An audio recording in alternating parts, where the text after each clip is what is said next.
चलो आज हम लोग देखो लॉन्च व्हीकल बात करेंगे, ठीक है। लॉन्च व्हीकल मैंने बताया था कि आप लोग सैटेलाइट जो देख रहे हो वो ऐसे तो डायरेक्ट पहुंच नहीं गया होगा, किसी माध्यम के तहत गया होगा। तो रॉकेट के ही थ्रू सैटेलाइट को हम कहां भेजते हैं? स्पेस में, रॉकेट के थ्रू ही, ठीक है। तो इस रॉकेट को स्पेस में भेजने के लिए हमको एटलीस्ट इतनी एनर्जी देनी पड़ेगी ना कि जो इतने भी एटमॉस्फेरिक ड्रैग हैं, ड्रैग समझ रहे हो, रेजिस्टेंस, अवरोधक जितने हैं उनको खत्म करें तभी तो। अगर आप लोग बॉल फेंकते हो तो क्या स्पेस पहुंच जाता है क्या? तो हनुमान जी फेंके शायद पहुंच जाए, थॉर वॉर फेंके तो पहुंच जाए, सुपरमैन फेंके तो पहुंच जाए। क्यों? क्योंकि वो बहुत ताकत है यार उन लोग के पास, उन लोग एटमॉस्फेरिक ड्रैग को खत्म कर सकते हैं, मतलब सुपर पावर है। तो हम लोग को इस रॉकेट को भी थोड़ा सुपर पावर देना पड़ेगा। तो देखो यहां पे लिखा हुआ है enough kinetic energy to transfer it into orbit, orbit जहां पहुंचाना है हमको सैटेलाइट को।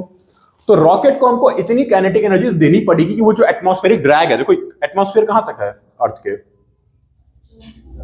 बताओ कहां तक एटमॉस्फेयर है? ये तो पता होगा, हाँ बताओ। 1 kilometre, 2 kilometre, 4 kilometre, 100 kilometre, 100 kilometre तक नहीं है जनरली। इक्वेटर के पास 25-30 है आई गेस, 25-28, ठीक है।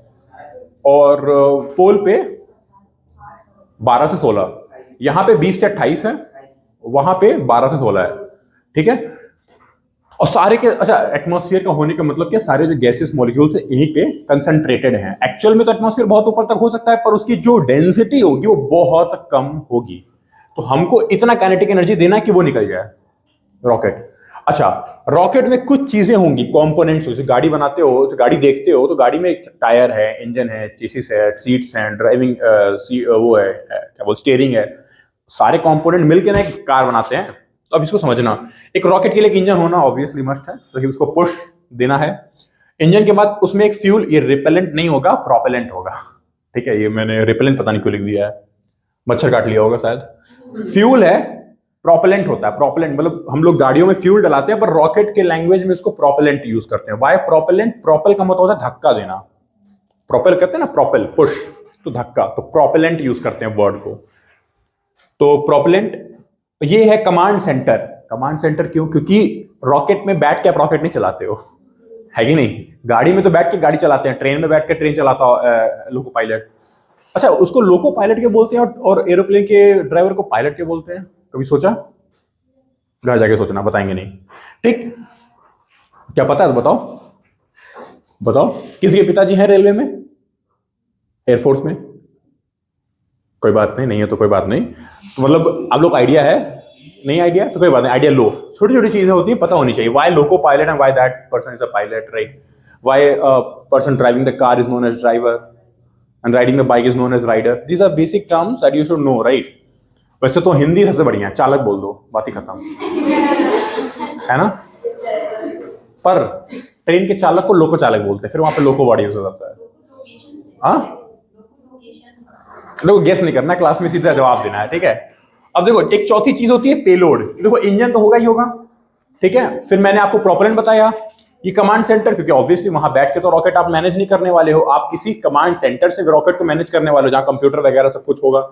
एक है पेलोड। पेलोड क्या होगा?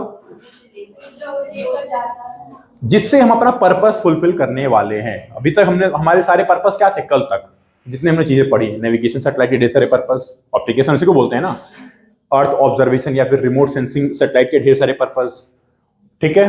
कम्युनिकेशन सैटेलाइट के ढेर सारे पर्पस। अच्छा, आप लोग जो मैं 8-8 पॉइंट लिखवाया उसको 11-11 दस किए कि नहीं किए?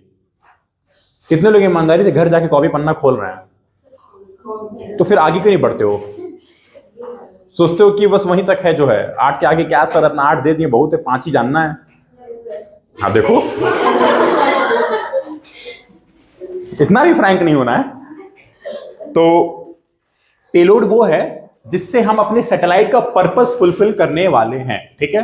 जैसे कि मैंने कल बताया ना आप लोगों को, ढेर सारे कम्युनिकेशन सैटेलाइट में एक टेली एजुकेशन हो सकता है, टेलीमेडिसिन हो सकता है आपका, और क्या हो सकता है, रेडियो एंड सिग्नल हो सकता है, और क्या हो सकता है, फिर वो वीसैट सेंटर वाला वो बताया मैंने आपको, वीआरसीज बताया, विलेज रिसोर्स सेंटर, बहुत सारे हैं। अर्थ ऑब्जर्वेशन में हम लोग साइक्लोन्स, डिजास्टर मैनेजमेंट, ये सब की स्टडी करते हैं, तो सबका एक अलग अलग पेलोड होता है। सब पेलोड का मतलब एक मान लो टूल है, जैसे वही फॉर एग्जाम्पल लेते हैं कार में। आप जब कार में बैठते हो, ठीक है, तो ड्राइवर की सीट पे बैठने वाले बंदे का काम क्या है? नमकीन खिलाना बगल वाले को, उसका काम है ड्राइव करना। उसके बगल में जो बैठा है बैठी है, उसका काम है कि हाँ चाय पानी नाश्ता घुमाते रहेगा, लॉन्ग ड्राइव पे जा रहे हैं, राइट। पीछे वालों का काम क्या है? एंजॉय करना, ठीक है। और एक आध लोग का होता है कि सिस्टम के गाना भी बजा ले कोई, ठीक है, और ड्राइवर को एंटरटेन करते रहना है, क्योंकि ड्राइवर का हाँ नींद नहीं आना चाहिए। तो ये सीन है।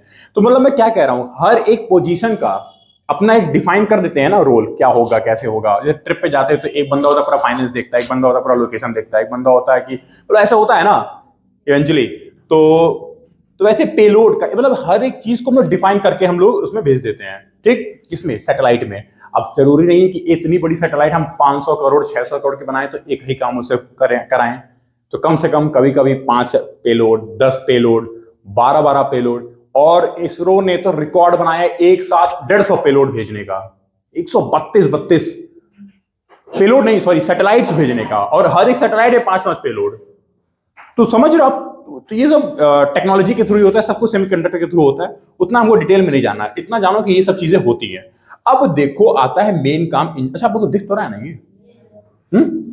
आप लोगों को भी दिख रहा होगा। देखो, engine, non air breathing and एक होता है ब्रीदिंग, एयर ब्रीदिंग। अच्छा, एयर ब्रीदिंग का मतलब क्या होता है? लाइक अस, हम लोग एयर को ब्रीथ करते हैं तो हम जिंदा हैं।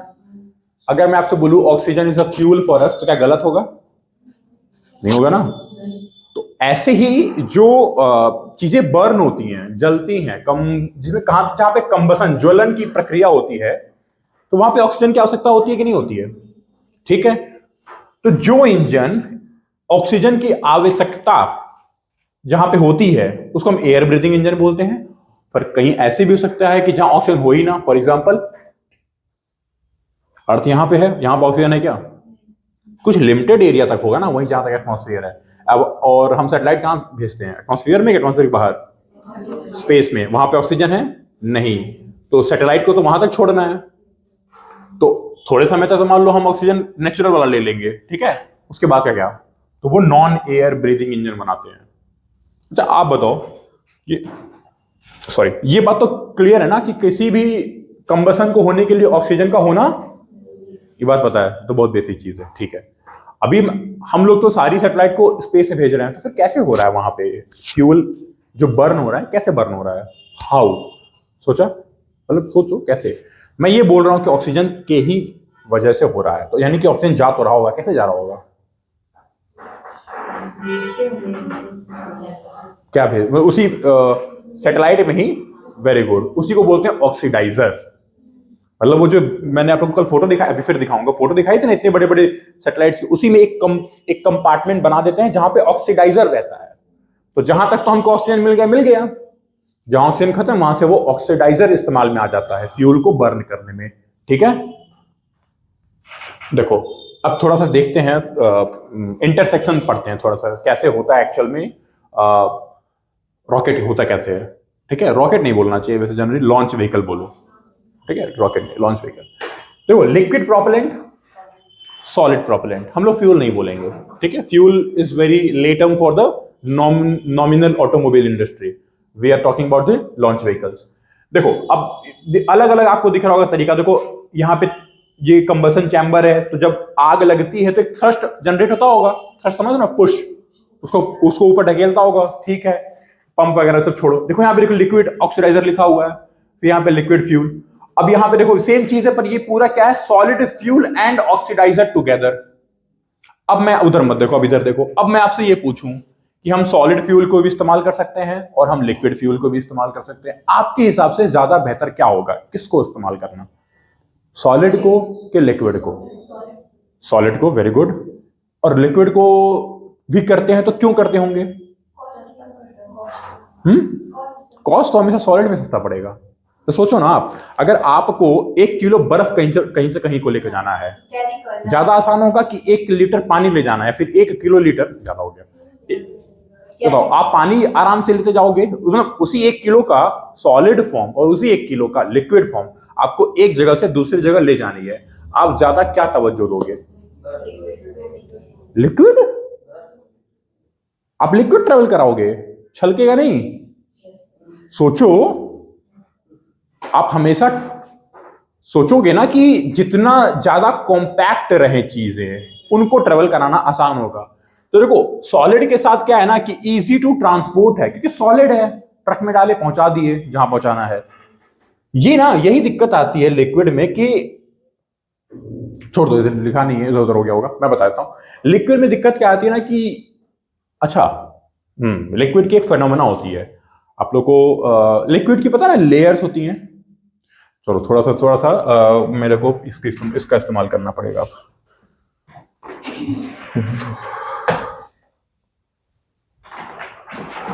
ये क्या पढ़ रहे थे, मोटर वोटर?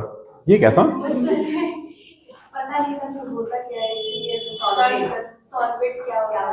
क्या क्या क्या क्या होता है? क्या होता है ये?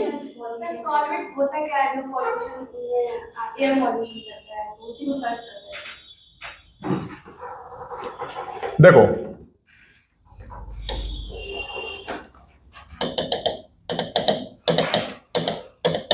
ये मान लो कोई लिक्विड है, ठीक है। आप अगर लिक्विड को नीचे हीट दे रहे हो बर्नर से, ठीक है, तो कैसे गर्म होता है? ये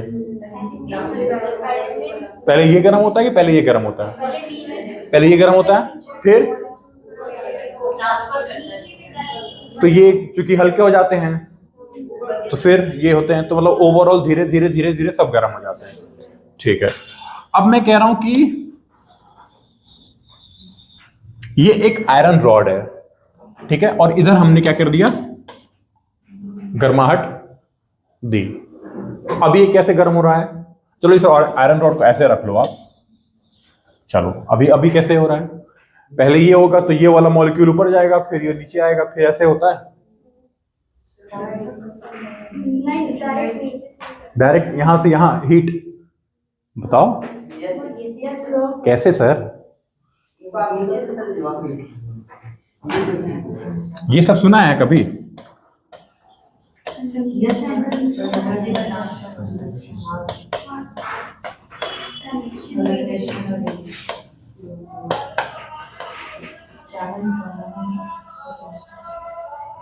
ये कहां सिंगिंग कंपटीशन हो रहा है? ये तीनों का नाम सुना है कभी? क्या होता है ये कंडक्शन?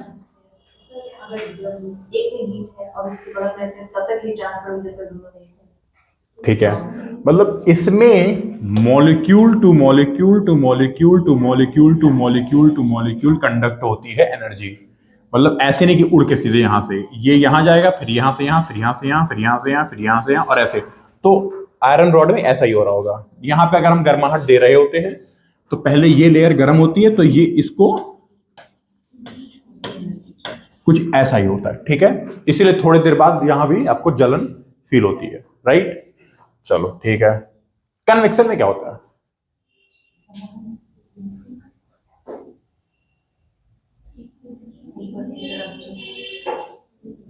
आप लोगों को एक काम करना बहुत जरूरी है, आप लोगों को एनसीईआरटी खोलना बहुत जरूरी है आप लोगों के लिए, ठीक है। यूपीएससी की तैयारी के लिए मैं बोल रहा हूं, आप लोगों को डे 1 से यूपीएससी की तैयारी के लिए भी तैयार होना पड़ता है।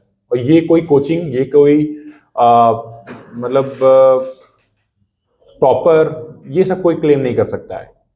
बेसिक्स ऑफ द बेसिक जो होता है, मतलब जो बेसिक का भी बेसिक होता है, वो आपको तैयार करना पड़ेगा। That is NCERT. एनसीईआरटी पलटना बहुत जरूरी है। अगर एनसीईआरटी नहीं होता तो मैं शायद कोई और बुक बोलता, पर सबसे आसान शब्दों में कुछ समझना हो तो कहां जाएंगे हम लोग? तो 6 से 12 की एनसीईआरटी पलटना धीरे धीरे चालू कर दो, रोज 10-10 पन्ने एटलीस्ट देखो। अभी जैसे अभी मेरी क्लास चल रही है that is science and tech की, तो कोशिश करो कि साइंस एंड टेक की तो देखो ही देखो, ठीक है। तो आपको ये कंडक्शन, कन्वेक्शन, रेडिएशन समझ में आ जाएगा, ठीक है। जैसे मान लो आपको मैंने कोई बात बोली और आपको वो बात यहां तक पहुंचानी है, तो आप अपने बगल वाले को बोलोगे, वो बगल वाला इसको बोलेगा, बगल वाला इसको बोलेगा, इसको, फिर इनको, तो पूरी बात पहुंच गई। ये है कंडक्शन। फिर मैंने आपको बात बोली और आपके पास 3 तरीके होंगे, या तो आप ऐसे पहुंचा दो, या तो आप सीधे खड़े होके आओ और इनको पहुंचा दो, ये हो गया कन्वेक्शन। रेडिएशन क्या होगा तब?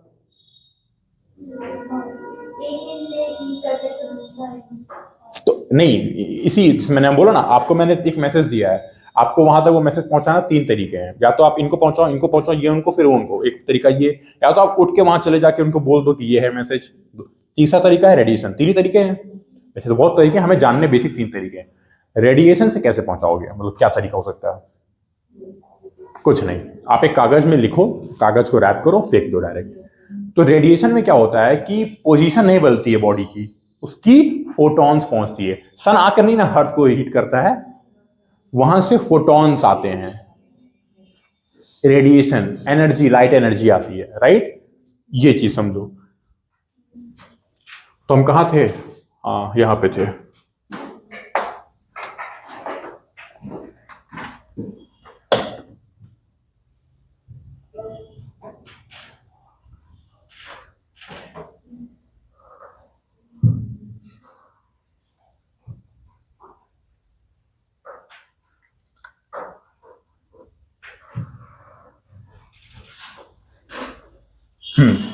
अब देखो, यही चीज लिक्विड और सॉलिड में आप समझ लो।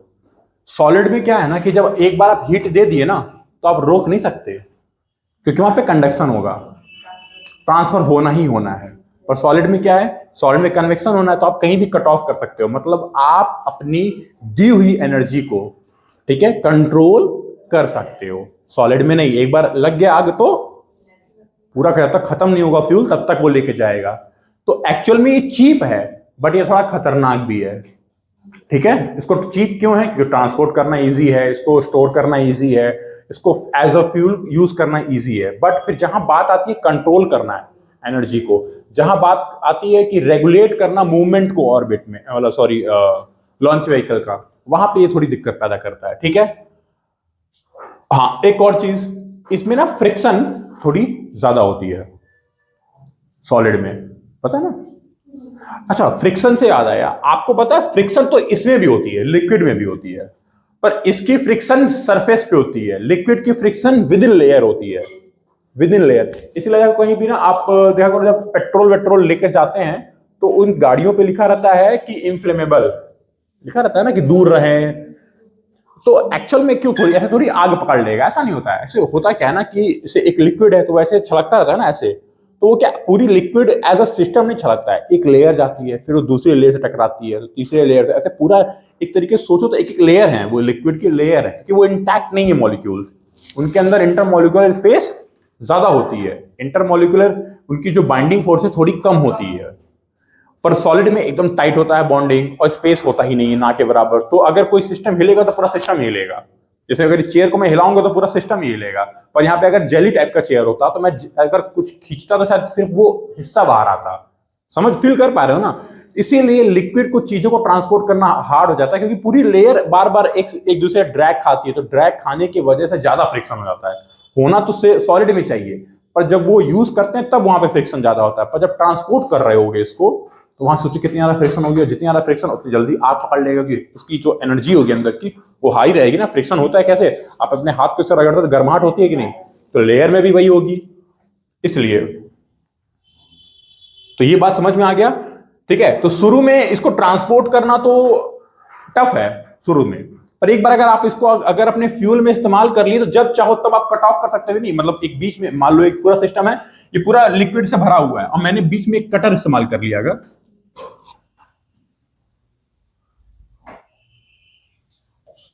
ऐसे कटर इस्तेमाल कर तो रुक गया ना। पर यहां पे कटर इस्तेमाल कर सकते हैं क्या? नहीं कर सकते ना। यहाँ पे मतलब मैं एक बटन दबाऊं और यहाँ पे एक चैम्बर आए और ऐसे बंद हो जाए, तो फिर इस्तेमाल कर लिए, फ्यूल बचा लिए, फिर अपना वो स्पेस में धीरे धीरे धीरे धीरे डोलेगा। पर यहाँ पे थोड़ी ऐसे कोई हम सॉलिड काट के कोई कटर ला सकते हैं, नहीं ला सकते हैं ना। तो ये सॉलिड यहाँ पे इसी लगा, सवाल आएगा कभी, आता है वैसे आया, पिछले मैंने 2013 या 12 में कभी ये आ रखा है, इसलिए मैंने इसको थोड़ा जोर दे रहा हूं इस पे, why we use liquid fuel now rather than solid. But हमारी फर्स्ट प्रायोरिटी हमेशा, फर्स्ट मैंने यहां भी ये भी लिखी है कि फर्स्ट प्रायोरिटी सॉलिड की होती है, सस्ता होता है, ये फर्स्ट प्रायोरिटी नहीं होती है। पर एक देखो वही वाली बात है, समझदारी वाली बात है, ठीक है? अभी आपके घर में आपके घर में अगर आप नई कार लेनी होती होगी, अब आज के टाइम में 2023 में, तो एक डिस्कशन होता होगा, इलेक्ट्रिक लें कि पेट्रोल डीजल लें। हमारे घर में बहुत टाइम से डिस्कशन हो रहा है, इसलिए ले नहीं पा रहे हैं कुछ, ठीक है। और दूसरी एक और दिक्कत है, पार्किंग कहाँ करेंगे, अब 2 ऑलरेडी ले रखे हैं, तीसरी कहाँ सर पे रखेंगे। तो अब क्यों हो पा रहा है, क्योंकि आज हमारे पास दोनों का ऑप्शन है कि नहीं। इलेक्ट्रिक लेंगे तो फिर ये भी देखना होगा कि शहर में इलेक्ट्रिक स्टेशन है कि पता चल निकले और बैटरी अगर डाउन हो गई इन केस, तो फिर हमें चार्ज भी तो करना पड़ेगा। पर पेट्रोल स्टेशन में कोई दिक्कत नहीं है, शहर भर में पूरे जाल फैले हुए हैं। तो कहने का मतलब क्या है, कुछ अच्छाइयां इसमें हैं, कुछ अच्छाइयां इसमें हैं, कुछ कमियां इसमें हैं और कुछ कमियां इसमें हैं। तो आपको सोचना पड़ेगा कि कब कौन सा इस्तेमाल करें। अब जैसे यहां से दिल्ली जाना होगा तो आप पेट्रोल वाली गाड़ी लेके जाओगे कि इलेक्ट्रिक? आंख बंद करके पेट्रोल में बैठोगे ऑब्वियसली। पर इलेक्ट्रिक वाली शहर में घूमना हो तो बेस्ट है, खर्चे बहुत कम है आपके, है कि नहीं। 1 रुपए में आप 1 किलोमीटर घूम सकते हो। पर सॉरी ज्यादा कम, बहुत वो बोल दिया। 1 रुपए में आप कम से कम 10 से 12 किलोमीटर घूम सकते हो 1 रुपए में इलेक्ट्रिक में। पर पेट्रोल में 5 रुपए में 1 किलोमीटर, 5 क्या 8 रुपए में 1 किलोमीटर। तो पूरा उल्टा है वहां पे सीन। तो पेट्रोल बहुत महंगा है, 8 गुना क्या, बहुत ज्यादा महंगा है। बिजली यहाँ सस्ती है यूपी में। सोचो 20 रुपीज में अगर आप वही कोई आपकी पेट्रोल होती तो आपको 200 रुपए में, क्योंकि 50 का एवरेज देती है जनरली कोई, तो 40 की देती है। और थोड़ा सा अब शहर में जिस तरह ट्रैफिक है वो 40 या 35 हो जाती है। तो सोचो आप 200 का डलाते होगे, आप 100 भी सही से नहीं चल पाते होगे, 80-85 पे ही, है ना। तो अब देखो यहाँ 20 में 100 मिल रहा है और यहाँ पे, पर फिर वही वाली बात है, आपको यहाँ से अगर बड़हलगंज जाना होगा तो आप चले जाओगे अपनी स्कूटी से, है कि। और मान लो सुबह घर से निकले हो और पूरे, हो सकता है ना काम ऐसे हो कि दिन भर आपको गाड़ी चलानी पड़ जाए इधर से उधर, आप इलेक्ट्रिक पे रिलाई नहीं कर सकते क्योंकि उसकी एक रेंज होगी 100 से 125 किलोमीटर। पर स्कूटी में क्या, तेल डलाओ कोई रेंज ही नहीं है कि नहीं। आप जब तक चला सकते हो, थके नहीं हो तब तक चलाओ, आपकी रेंज उस गाड़ी की रेंज है।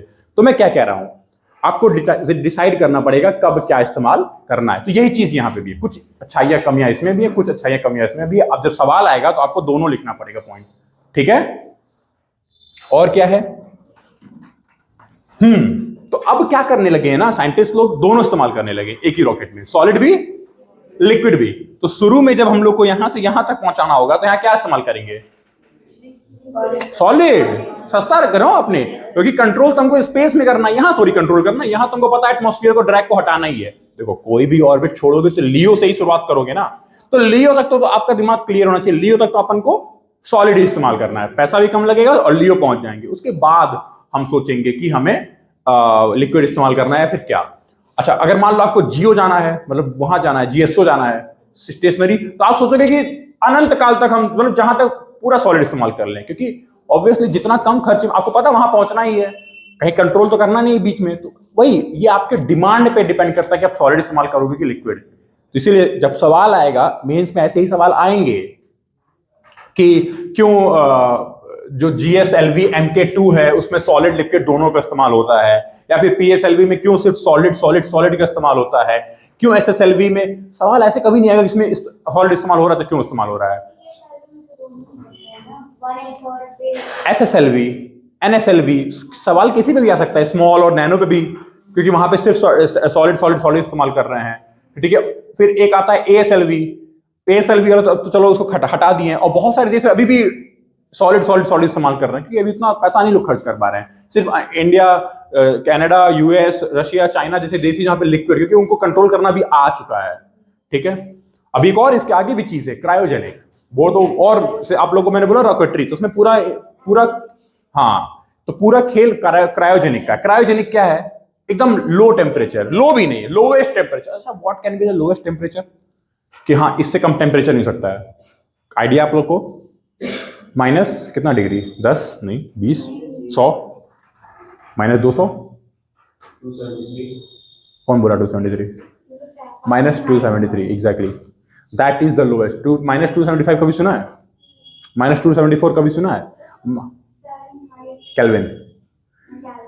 -273.15 degree is the lowest temperature, उससे नीचे टेम्परेचर नहीं हो सकता है। अच्छा what is the highest temperature, infinite. उसका अभी कोई वो नहीं है, जहां तक आप आपका नाप ले वॉट एवर डिवाइस, है कि नहीं। मिलियंस और कभी कभी वो मल्टी मिलियंस भी जा सकता है टेम्परेचर, ठीक। हाँ पर लोवेस्ट टेम्परेचर फिक्स है, दैट इज -273.15 डिग्री सेल्सियस, जिसको हम 0 केल्विन बोलते हैं। तो kelvin is the SI unit of temperature. SI unit पता है ना आप लोगों को, स्टैंडर्ड इंटरनेशनल स्टैंडर्ड यूनिट, ठीक है, एसआई यूनिट। तो केल्विन इसको बोलते हैं 0 केल्विन। कभी माइनस केल्विन नहीं सुना होगा, -1 केल्विन या फिर, ठीक है, तो कैलकुलेशन के लिए तो 0 केल्विन से नीचे कुछ नहीं होता है, मतलब कि -273.15 डिग्री से नीचे कुछ नहीं होता है। क्लियर? ये मतलब छोटी चीजें हैं, फैक्ट है, थोड़ा याद रखना चाहिए। हाँ, तो rocket fuel can be solid and liquid. अब सॉलिड क्या है? इजिली स्टोर हो सकता है, सेफ होता है, चीप होता है, ये सब चीजें मैं डिस्कस कर रहा था। चीप होता है, सेफ होता है, स्टोर कर सकते हैं और इजिली ट्रांसपोर्ट कर सकते हैं। इसको हम लोग पीएसएलवी में यूज करते हैं, इसको हम लोग जीएसएलवी के कुछ जगहों पे इस्तेमाल करते हैं, पूरा नहीं पर कुछ जगहों पे। पर वही वाली बात है, अगर जीएसएलवी आपको स्टेशनरी ले जाना है, मतलब वो 35,000 किलोमीटर का, आप पूरा इस्तेमाल करो। क्या करोगे लिक्विड का इस्तेमाल करके झूठ में?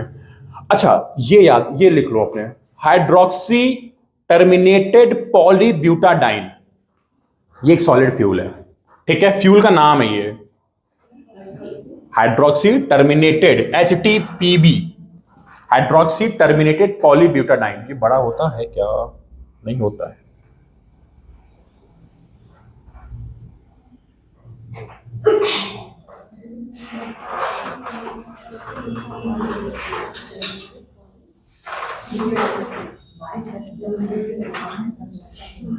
ठीक है, हाँ, तो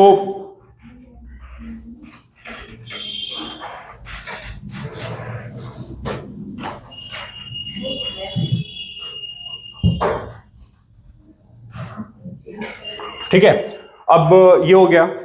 लिक्विड फ्यूल में क्या है? तो अब ये फ्यूल आपका फ्लो ऑफ इंजन को हम चेक कर सकते हैं, मतलब इंजन में कितना फ्यूल देना है एक वक्त में, 1 लीटर देना है कि 2 लीटर देना है कि 10 लीटर देना है, हम चेक कर सकते हैं, रेगुलेट कर सकते हैं कि मतलब मुझको 10 किलोमीटर। सॉलिड में एक और दिक्कत होती है, बहुत ज्यादा दिक्कत। कई बार क्या होता है ना, जैसे मान लो कि आपका ऑर्बिट जोन आ चुका है, आप अपना सैटेलाइट भेजे, और कई बार होता है ना कि देखो एग्जैक्ट आप नहीं नाप सकते हो ना कि कितना एटमॉस्फेरिक ड्रैग आने वाला है, आप बस कैलकुलेट कर सकते हो। कई बार हो सकता है कि जेट स्ट्रीम की वजह से ड्रैग हल्का सा बढ़ जाए, और जैसे ही ड्रैग बढ़ेगा तो हो सकता है, इसे वही वाली बात है कि आप गोरखपुर, सॉरी कौन सा जगह है, पैलीगंज बोलते हैं ना इसको, छासंग पैलीगंज, मतलब छात्रसंग से आपको गोरखनाथ जाना है, तो अभी आप गूगल मैप पे डालोगे तो शायद आए 17-18 मिनट, ठीक है, और आप जाओ, और हो सकता है मान लो कहीं बीच में ट्रैफिक आ गई, या फिर कोई एम्बुलेंस आ गई, या फिर मान लो अचानक से कोई 2-4 डीएमवीएम जैसी कोई गाड़ी चलने लगी, तो ट्रैफिक को रोक दिया गया, तो बीच प्रोटोकॉल लग गया, कुछ भी सकता है, तो 17 मिनट 27 मिनट हो सकता है, वो आपको नहीं पता ना, आपको स्टैंडर्ड टाइम पता है 17 मिनट, तो वो जो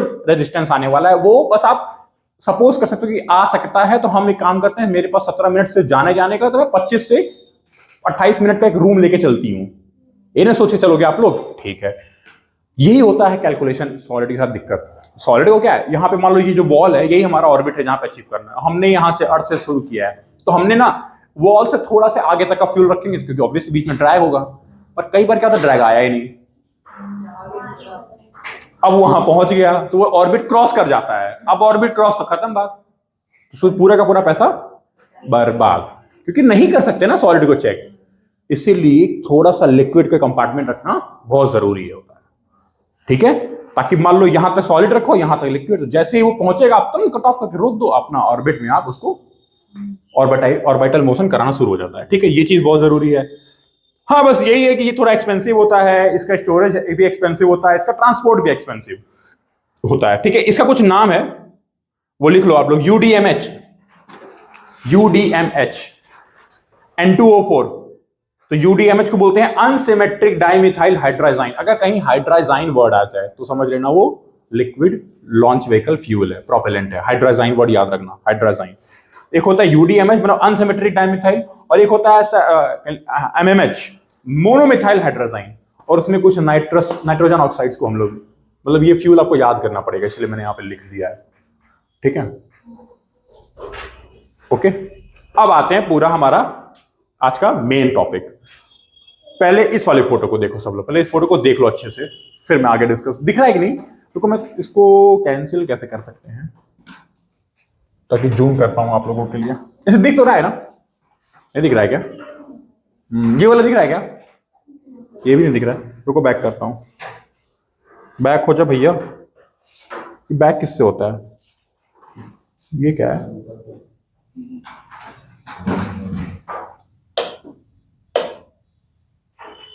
यहाँ पे सेटिंग आएगा ना,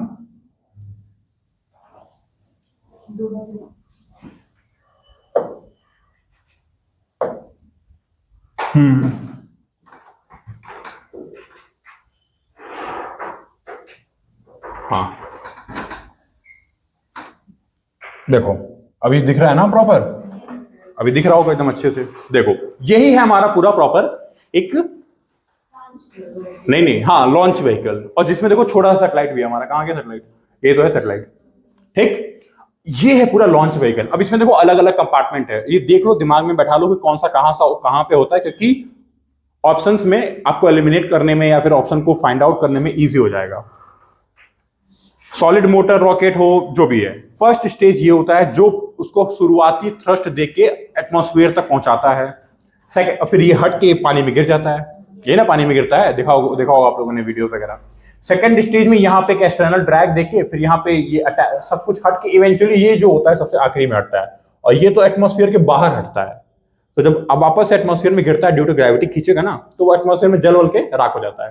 तो जो फेयरिंग होती है वो तो जल के राख हो जाती है, ठीक। और ये पानी में गिरता है टुकड़ा इसका, और ये होता है मेन जो पहुंचाते हैं हम लोग। क्लियर, यही होता है पूरा लॉन्च व्हीकल। अब आ जाओ ये समझो, ये मेन है, समझना। दिख रहा है प्रॉपर। अब देखो हमने यहां से छोड़ा, श्रीहरिकोटा होता है हमारा जनरली, है। और कोई जगह है हमारे पास, हाँ और कोई एक और जगह है, वही तो श्रीहरिकोटा है, सतीश धवन सेंटर वही है। उस जगह का नाम श्रीहरिकोटा है, सेंटर का नाम सतीश धवन है। और एक और जगह है एपीजे अब्दुल कलाम आइलैंड, पारादीप के पास, उड़ीसा में। मतलब ये सब याद रखा करो। अब देखो यहां से उठाया हमने, वहां से थ्रस्ट दिया, ठीक है। अब यहाँ पे हमारी कमांड सेंटर में हम बैठ के कमांड ले रहे हैं, यहाँ पे हमने दिया, ठीक है। ग्रेविटी की वजह से थोड़ा सा उसको हम टर्न करते हैं। अब देखो यहां से चीजें शुरू, स्टेज 1 और स्टेज 2 यहां से सेपरेट हो गए। स्टेज 1 स्टेज 2 क्या है, basically engine, solid solid solid liquid, सब स्टेज 1 जो होते हैं सब इंजन होते हैं, सेपरेट हुए।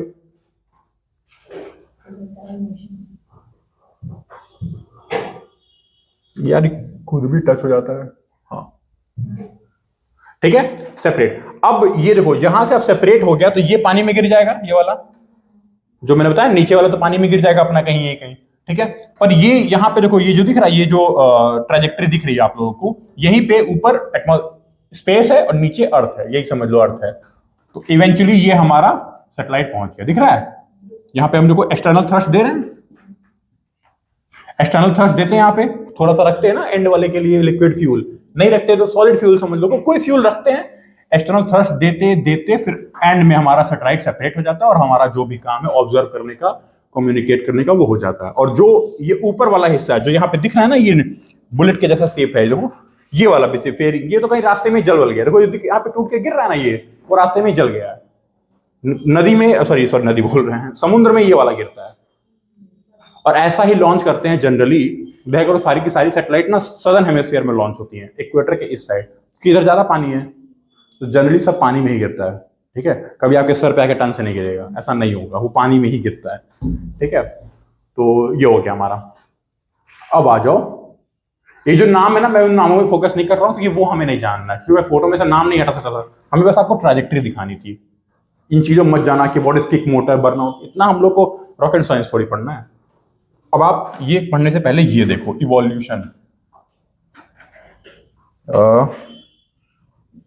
ये दिख रहा है प्रॉपर, ये cutting Indian times of India की है, टाइम्स ऑफ इंडिया फिर किसी न्यूज़पेपर की, बड़ी अच्छी कटिंग थी तो इसको मैंने डाउनलोड किया। अब देखो हम शुरुआत कहां से की, छोटा सा रॉकेट दिख रहा है, छोटा सा रॉकेट, इसको हम लोग बोलते थे SLV, और एक्चुअल में SLV-3 ही हमारा सक्सेसफुल है। SLV-1 और 2 तो उड़ ही नहीं पाया, ब्लास्ट हो गया और रास्ते में ही खराब हो गया, सीखते ना अपनी गलतियों से। तो देखो अब देखो आप कंपेयर करके देखना, और कंपेयर में वर्ड इसलिए इतना फोकस करता हूं ना कि according to me the most scientific way to study is comparative study. जितनी ज्यादा आप कॉम्परेटिव स्टडी करोगे हमेशा आपके लिए बेहतर होगा। फंडामेंटल राइट पढ़ रहे हो, DPSP के साथ पढ़ो, ठीक है। साइंस एंड टेक में कोई पर्टिकुलर, जैसे मान लो कम्युनिकेशन सैटेलाइट पढ़ रहे हो तो और सारे सैटेलाइट के साथ पढ़ो। कोई भी चीज, इन्वायरमेंट में पढ़ाई कर रहे हो, डाइवर्सिटी का तो बायोडाइवर्सिटी का कोई पढ़ रहे हो, तो कोई चीज उठाओ कंसेप्ट तो उसको हमेशा कॉम्परेटिव स्टडी ही करो। कोई भी सब्जेक्ट, इकोनॉमी उठाओ तो कॉम्परेटिव स्टडी करो। कॉम्परेटिव स्टडी करने से आपका तुरंत अंडरस्टैंडिंग बहुत ज्यादा बढ़ जाता है। सिर्फ पढ़ना नहीं चाहिए, कंपेयर करना चाहिए, तो अब देखो कंपेयर करने में इतना आसानी होगा कि इसकी हाइट 22 मीटर है, ये 4 सॉलिड स्टेज, यानी कि सॉलिड, दूसरा स्टेज फिर सॉलिड, तीसरा स्टेज सॉलिड, चौथा स्टेज सॉलिड, सिर्फ सॉलिड सॉलिड सॉलिड सॉलिड, चारों स्टेज सॉलिड। अच्छा कितना ये ले जा सकता है? सिर्फ 40 किलो का सामान। 40 किलो का सामान मतलब मुश्किल से 1 से 2 पेलोड, अब वो भी शायद इतना बेहतरीन नहीं है कि नहीं। तो फिर उसके बाद हम लोग का बीच में कुछ समय के लिए हमने ऑगमेंटेड सैटेलाइट लॉन्च व्हीकल इस्तेमाल किया था। ये 5 स्टेज था, जिसमें पांचों का पांचों सॉलिड था, ठीक है। ये 150 केजी तक ले जा सकता था। 150 केजी की वजह से 5 स्टेज यूज किए थे। ये भी इतना सक्सेसफुल नहीं रहा। फिर आया भारत का चमकता सितारा और दुनिया का चमकता सितारा एक्चुअली में बोल सकते हो, PSLV, ठीक है। इसका वेट जो भी है 1600 केजी की इसकी कैपेबिलिटी है। 1600 केजी, देख रहे हो आप लोग कहां से 40 से कहां सीधे 1600 आ गए, ठीक। और ये GTO तक जा सकता है, GTO में ही जाके वो आपको GSO भी भेज सकता है। अच्छी चीज क्या है कि अगर आपको जितना नजदीक जाना है उतना ज्यादा पेलोड ले जाओ, जितना दूर ले जाना है उतना कम, क्योंकि फिर आपको फ्यूल भी तो डालना पड़ेगा गाड़ी में, ठीक है। और ये क्या है 4 stage, PSLV 4 stage using solid and liquid. इसमें क्या होता है सॉलिड फिर लिक्विड, सॉलिड फिर लिक्विड। तो सॉलिड से पहले हमने वो काम कर लिया, क्या नाम है, ड्रैग हटा लिया। फिर जहां पे मेन होता है ना कि एटमॉस्फेयर का बॉर्डर, वहां पे मेन दिक्कत, अनफॉर्चुनेटली आप लोग को एक इंसिडेंट याद दिलाऊंगा कल्पना चावला का। She could very easily come to the earth, पर वो जो होता है ना बॉर्डर, जहां से अचानक से ग्रेविटी बढ़ जाती है और ड्रैग एकदम बढ़ जाता है, वही बिना सब मिसहैप हुआ था। तो वहां पे लिक्विड इस्तेमाल कर लेते हैं, फिर उसके बाद फिर सॉलिड, स्पेस में थोड़ा पहुंचाने के लिए फिर सॉलिड, और फिर आखिरी वाला जो अपना ऑब्जेक्टिव है वहां पे फिर लिक्विड। तो सॉलिड, फिर वो वाला जो खतरनाक वाला होता है हमारा, ग्रेविटी मूवी देखिएगा, मतलब पूरी मूवी मत देखना, बहुत ही बकवास और बोरिंग है, पर उसमें ना जो उसकी एंड का जो सीन है काफी अच्छा है। ग्रेविटी मूवी सुना तो होगा ना आप लोगों ने, मतलब एक तो आप लोग ये तो जरूर सुने होंगे कि ग्रेविटी मूवी से सस्ता हमारा चंद्रयान, सॉरी मार्स और मंगलयान था। वो 600 650 करोड़ की मूवी थी, हमने 550 में पहुंचा दिया था जो भी। फिर आया GSLV Mark 1 and 2, ठीक है। देखो दिख भी रहा हो कितना बड़ा सा है, ये काफी हैवी है, इसमें बहुत सारे सैटेलाइट आ सकते हैं। इसका एक अच्छा फीचर क्या था, अच्छा फीचर यह था, एक बार आप इसका वेट देखो, 2500, ये 1600, ये 2500 केजी लेके जा सकता है। कहां पे? दूर वाले में। अगर नजदीक तो 4-4000 भी लेके जा सकता है। मतलब लियो और मियो में जाना है, मतलब 800 किलोमीटर या 1000 किलोमीटर में जाना है तो 4-4000 केजी तक लेके जा सकता है, ठीक है। अब आते हैं इसमें, ठीक है। ये तो पूछो मत, ये तो अभी तक का जो आप ये चंद्रयान 3, ठीक है, और गगनयान जो अभी जाएगा, जिसमें मैंड मिशन जो होगा, इसरो के सारे जो सब स्टेशन बोल रहा हूँ, स्पेस स्टेशन बनेंगे, वो मतलब सारे जो बड़े बड़े काम होंगे वो ये करेगा। देखो आप 4,500 से 5,000 तक ये लेके जा सकता है, ठीक है। और अगर नजदीक लेके जाओगे तो 8-8, 10-10 हजार तक की इसकी कैपेबिलिटी है, तो मैक 3। तो बेसिकली ये फोटो आप लोगों को, अब ये थोड़ा सा PSLV और SSLV को देख लो, स्मॉल और PSLV। अच्छा PSLV का नाम पोलर है, जनरली हम लोग अपने सबसे बेस्ट सैटेलाइट को पोल पे भेजते, बताया था मैंने आप लोगों को, वहां से पूरा अर्थ ऑब्जर्व करना इजी होता है। नंबर ऑफ स्टेज यहां 4, यहां 3, कैपेबिलिटी लगभग दोनों की बराबर ही होती है, ठीक है। और कुछ हमें नहीं जानना है, ये काफी पुराना है, इसको हमने नया बनाया। अब हमारा सवाल ये कि ये इतना सक्सेसफुल होने के बावजूद हम इस पे क्यों आए, दिस इज माय सवाल। PSLV तो सक्सेसफुल है, इतना बढ़िया है, सब कुछ है, हम इस पे फिर क्यों आए? वो कभी फेल ना होने का उसके पास घमंड है। टर्न आउट टाइम इसमें 60 दिन लगते हैं, 72 घंटे में छोड़ छाड़ के आ जाता है, वापस नहीं आ पाता है, मतलब इस वजह से। गुड, हाँ ये एक कारण है ये। और कोई कारण? इसका आपको जवाब यहां से मिलेगा। देखो PSLV में कितने हैं केजी, कम से कम 1000-1200 तो ले ही जाना है। 1000-1200 वेट को ले जाने का मतलब है कि, मतलब ऐसा तो है नहीं कि कोई कंपनी सीधे 800 किलोग्राम का ऑर्डर दे देती है, कोई कंपनी 200 केजी का सैटेलाइट देगी, कोई कंपनी 400, कोई 500, और ये सारे के सारे ऑर्डर, या फिर जो इसरो ही अपना ऑर्डर छोड़ो, मतलब कमर्शियलाइज मत सोचो, अपना ही भेजने के लिए हमें साल भर लगते हैं ना सारे सैटेलाइट बनाने में, तो इस चक्कर में हमारा खर्चा ज्यादा हो जाता है, ठीक। पर जब जियो जैसी कंपनी आती है, वो बोलती है कि काम करो मेरा 200 किलोग्राम का सैटेलाइट भेज दो, तो अब उसके लिए PSLV थोड़ी यूज करेंगे। ये 500 करोड़ का मशीन, ये 200 किलोग्राम, उसके लिए उसका इस्तेमाल नहीं करेंगे। हमने सोचा कि थोड़ा पैसा कमाने के लिए एक सस्ती टेक्नोलॉजी लाई जाए, सस्ती नहीं मैं बोलूंगा, इकोनॉमिकल, सस्ता रहेगा, फट से जाएगा, छोड़ के चला जाएगा, और फिर हमें 50-100 करोड़ रुपया मिल भी गया सिर्फ और सिर्फ लॉन्च करने का। इसलिए इसको बनाया गया, ठीक है। सारा हरकत इसका यही है, मतलब सक्सेस इसका बहुत अच्छा है, अभी तक फेल नहीं हुआ है। जितने भी छोटे छोटे को छोड़ा, कुछ 1-2 यूनिवर्सिटीज का, जैसे साउथ में कोई अन्ना यूनिवर्सिटी चेन्नई का, उसका DU का भी 1-2 सैटेलाइट इसने छोड़ा है, काफी अच्छा है, मतलब ये काफी यूनिवर्सिटी सैटेलाइट को भी छोड़ चुका है। अब तो नैनो सैटेलाइट पे काम कर रहा है इसरो, जितना बड़ा ये स्टैंड है ना, इतना बड़ा सैटेलाइट। आप ऑर्डर दो, कल सुबह आपका सैटेलाइट होगा वहां पे, इतना बेहतर है।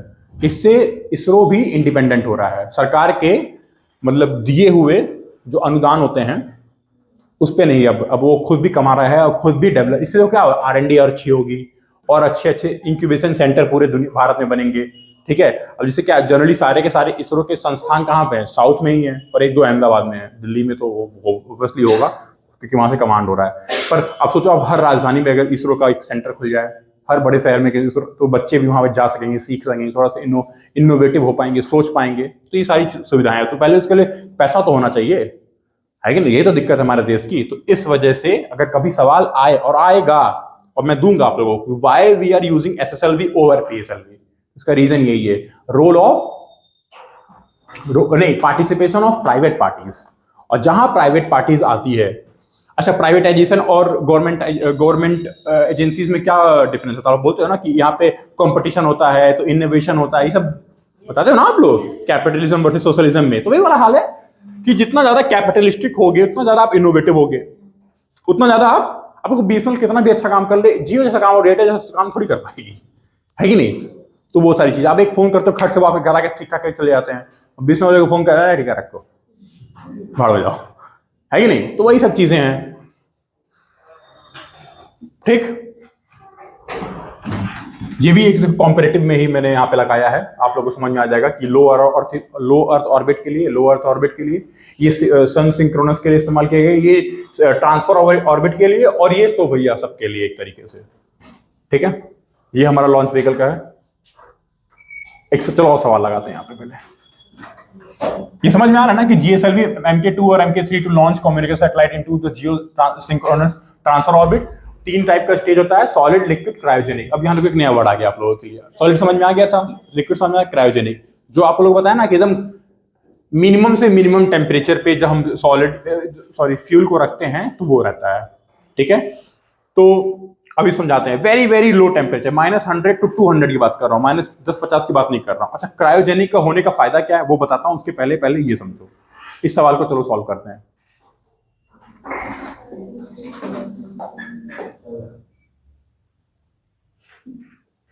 मतलब प्रॉपर आता है, चलो ठीक है, बेटर। हाँ चलो बताओ, चलो आप लोग के साथ मैं भी सवाल पढ़ता हूं, तो मेरे पास आंसर नहीं है, मैं आप लोग के साथ ही लगाऊंगा। With reference to India satellite launch vehicle consider the following statement. 2018 में सवाल आया था ये। PSLVs launch the satellite useful for Earth resource monitoring, whereas GSLVs are designed mainly to launch। सही बात है, क्योंकि GSLV मतलब दूर लेके जाएगा, और दूर वाला कौन सा होता है? कम्युनिकेशन। ये तो क्लियर है, सही बात है। तो 1 यानी कि देखो 2 और B और D तो खत्म हो गए, और D खत्म हो गए, तीसरा में पढ़ना ही नहीं है। मैं क्या देखो, तीसरा में पढ़ना ही नहीं, तीसरा तो ऑटोमेटिक गलत हो गया, तीसरा गलत हो गया ना। अब दूसरा पढ़ते हैं, कहां गया दूसरा statement? Satellite launched by PSLV appear to remain permanently fixed in the same position in the sky as viewed from a particular location on अर्थ।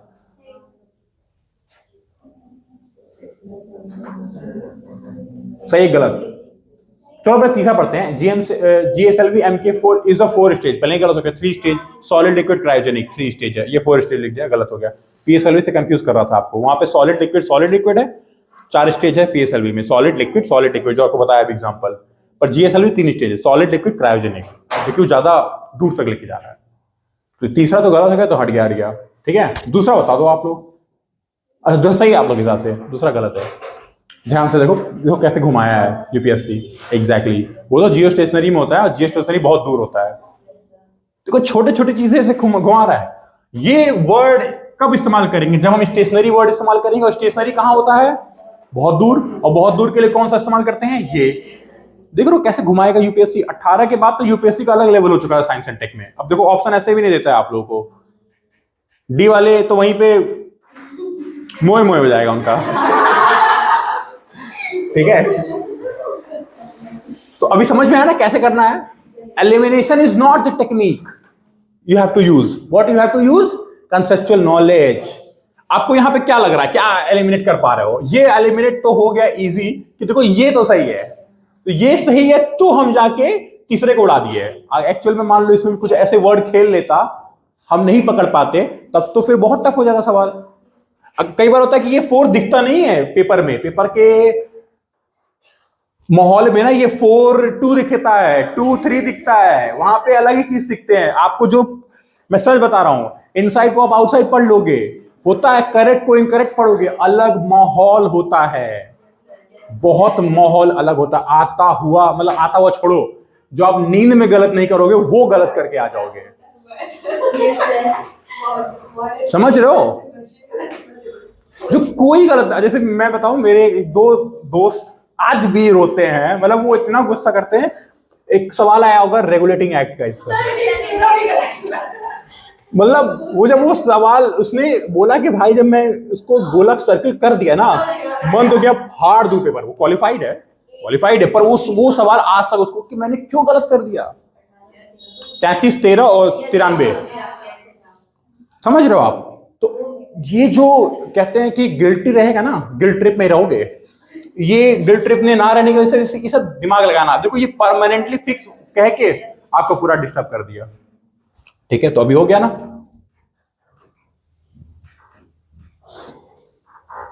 अब देखो SSLV के बारे में थोड़ा सा पढ़ लेते हैं। It is a cost effective launch vehicle मतलब, and can be assembled in a short span of time. मतलब हमने किसी ने हमें ऑर्डर दिया और सिर्फ हम उसी के लिए बना देंगे। हम क्यों PSLV को वेस्ट करें? 5-6 करोड़ का बनता है, ये 100-50 करोड़ बन जाता है। Consist of 3 stage, solid solid solid, क्योंकि हमें जस्ट जाके छोड़ के आना, अगर ये वेस्ट भी होगा तो हमारे लिए इतना कंट्रोल नहीं करना, हमें पहले से पता है। और अब ऐसी टेक्नोलॉजी आ गई है कि हम सॉलिड सॉलिड सॉलिड के बाद भी एक और स्टेज यूज करते हैं, पर उसको स्टेज नहीं बोलता इसरो नहीं बोलता है। क्या बोलता है? पढ़ते हैं। एंड एट लास्ट, अच्छा यहां पे है तो VTM बोलते हैं उसको। VTM क्या है? Velocity trimming module. नाम से ही लग रहा है ना कि ट्रिम कर रहे हैं वेलोसिटी, मतलब उसकी गति को रोक रहे हैं, तो इसको स्टेज नहीं बोलता है, पर उसको मॉड्यूल बोलता है। तो एक स्पेशल मॉड्यूल लगा देता है। तो मतलब हरकत देखो लिक्विड वाली ही है, पर पैसा बचाना है कि लिक्विड महंगा होता है। अगर महंगा काम कर देंगे तो फिर क्या ही नया बना रहे, PSLV को ही भेज दो, है कि नहीं? तो वही वाली चीज है। इसकी कैपेसिटी बहुत कम होती है। अगर आपको लियो में ले जाना थोड़ा ज्यादा और दूर ले जाना है तो मतलब PSS मतलब पोलर सन सिंक्रोनस में ले जाना है 300। मतलब ये फिक्स नहीं है, ऊपर नीचे हो जाता है, डिपेंड्स ऑन व्हाट। ठीक है, तो अब देखो समझो, ये बहुत इंपॉर्टेंट है। ये देखो, ये तो पता ही आप लोगों को, फर्स्ट स्टेज सॉलिड, ठीक है, इसके बाद सेकंड स्टेज सॉलिड, थर्ड भी आपका सॉलिड होगा। यहां पे देखो एंड में जो आपको जो वो नहीं एंड में फेयरिंग निकल के जलती है, वहां पे एक देखो लिखा है पेलोड फेयरिंग इक्विपमेंट, मतलब जो हम लोग एक्चुअली भेज रहे हैं, जो जियो या फिर एयरटेल भेज रहा है वो। और फिर एंड में VTM, उसकी वेलोसिटी को मैनेज करने के लिए हम जनरली लिक्विड यूज करते थे, पर लिक्विड महंगा होता है, यही तो नहीं करना है। कॉस्ट इफेक्टिव, पहला ही वर्ड है कॉस्ट इफेक्टिव, तो हम लोग एक वहां पे एक अलग मॉड्यूल इस्तेमाल करते हैं, तो वो उसको बोलते हैं VTM। उसको स्टेज नहीं बोलते हैं। स्टेज हम लोग लिक्विड और सॉलिड और क्रायोजेनिक के लिए इस्तेमाल करते हैं, VTM को स्टेज नहीं, मॉड्यूल बोलते हैं। ठीक है, तो अगर कभी VTM आए तो PSLV मत सोचना, क्या सोचोगे? SSLV। ये छोटी छोटी एकदम छोटी छोटी चीजें हैं जो ध्यान देने वाली चीजें हैं। तो स्पेस एंड टेक खत्म हो गया है। आज हम लोग स्पेस साइंस से शुरू कर देंगे। शुरू क्या कर देंगे? एक्चुअली में कुछ शुरू करना ही नहीं है, बताते हैं क्या शुरू नहीं करना है। मेरे ड्राइंग का अप्रिशिएट जरूर करिएगा, मैं अभी आगे आऊंगा। तो देखिए, स्पेस साइंसेस में क्या करना है कि हम लोग अभी तक स्पेस में जितनी भी अचीवमेंट्स हैं उसको पढ़ेंगे, या फिर जो हम करने वाले हैं उसको पढ़ेंगे। तो हमने ये करा, ये करा, ये करा, ये करा, तो ये तो सक्सेसफुल था, पता है ना आप लोगों को। ये बस ऑर्बिटर था, मतलब मून के अगल बगल घूम के आ जाना, सक्सेसफुल था। 8 में गया था शायद, ठीक है। एस्ट्रोसैट भी सक्सेसफुल रहा हमारा। एस्ट्रोसैट कुछ था नहीं, स्पेस में भेजा हमने, और हमने देखा कि कितनी एक्सरेज आती हैं और कैसे शुरुआत हुई और कैसे कॉस्मिक रेज आती है। मतलब एक तरीके से जो भी स्पेस में हरकतें हो रही हैं, जितनी भी एक्टिविटीज हो रही है, उसको स्टडी करने के लिए एस्ट्रोसैट भेजा। फिर ये मंगलयान, पता ही आप लोगों को, मार्स ऑर्बिटर मिशन, मार्स के अगल बगल घूम के आ गए देख के अच्छे से, और आपको पता है ये कितनी बड़ी उपलब्धि थी। चंद्रयान 2 भी हमारा सेमी सक्सेसफुल, सेमी फेल है। इसमें 3 चीज भेजे थे हमने, ऑर्बिटर मतलब गोल गोल घूमना, एक होता है लैंडर लैंड करना, और एक होता है रोवर, उसमें से निकल के जाके रोबोट की तरह सब कुछ ढूंढ ढांड के सैंपल फिर आ जाना। तो इसमें क्या हुआ कि हमारा लैंडर और रोवर तो फेल हो गया, क्योंकि सॉफ्ट लैंडिंग होनी थी ना, प्रॉपर धीरे धीरे जाके, वो ऐसे जाके ऐसे लैंड हो गया तो वो टूट गया। तो आधा सक्सेसफुल क्यों है? क्योंकि ऑर्बिटर आज भी हमको दे रहा है, और जो लैंडर है और जो रोवर वो तो फेल हो गया, पर कोई बात नहीं, चंद्रयान 3 की बात कर लेते हैं, वो तो सक्सेसफुल हो ही गया। ठीक है, तो चंद्रयान 3, ये मेरा नोट्स चंद्रयान 3 के पहले का है। ठीक है, तो चंद्रयान 3 तब सक्सेसफुल नहीं हुआ था, अब सक्सेसफुल हो चुका है, तो it is very developed note now. तो इसमें ऑर्बिटर भी सक्सेसफुल है, इसमें आपका लैंडर भी सॉफ्ट लैंड किया है, और वो भी first time in the history जो कोई साउथ पोल पे जाके, है कि नहीं, साउथ पोल मतलब उसका जो अंधकार वाला हिस्सा है वहां पे लैंड हुआ है। सॉफ्ट लैंडिंग मतलब आराम से जाके कंट्रोल्ड वे में लैंड करना। ठीक है, तो ये होता है। और क्या, हाँ रोवर। ठीक है, तो उधर के वो जाके अलग अलग जगहों पे सैंपल लेकर आया। ठीक, अब फ्यूचर में क्या शुक्रयान जाएगा वीनस पे। ठीक है, बोले थे। हाँ, अब फिर उसके बाद आपने उनका वो भी गगनयान भी सुना होगा उनके मुंह से। फिर एक्सपोसैट वाज नथिंग, ये क्या है ना कि जितने भी एक्सरेज हैं उनको और डिटेल में स्टडी करेगा। ठीक है, स्पेस स्टेशन 2030 तक टारगेट है हमारा।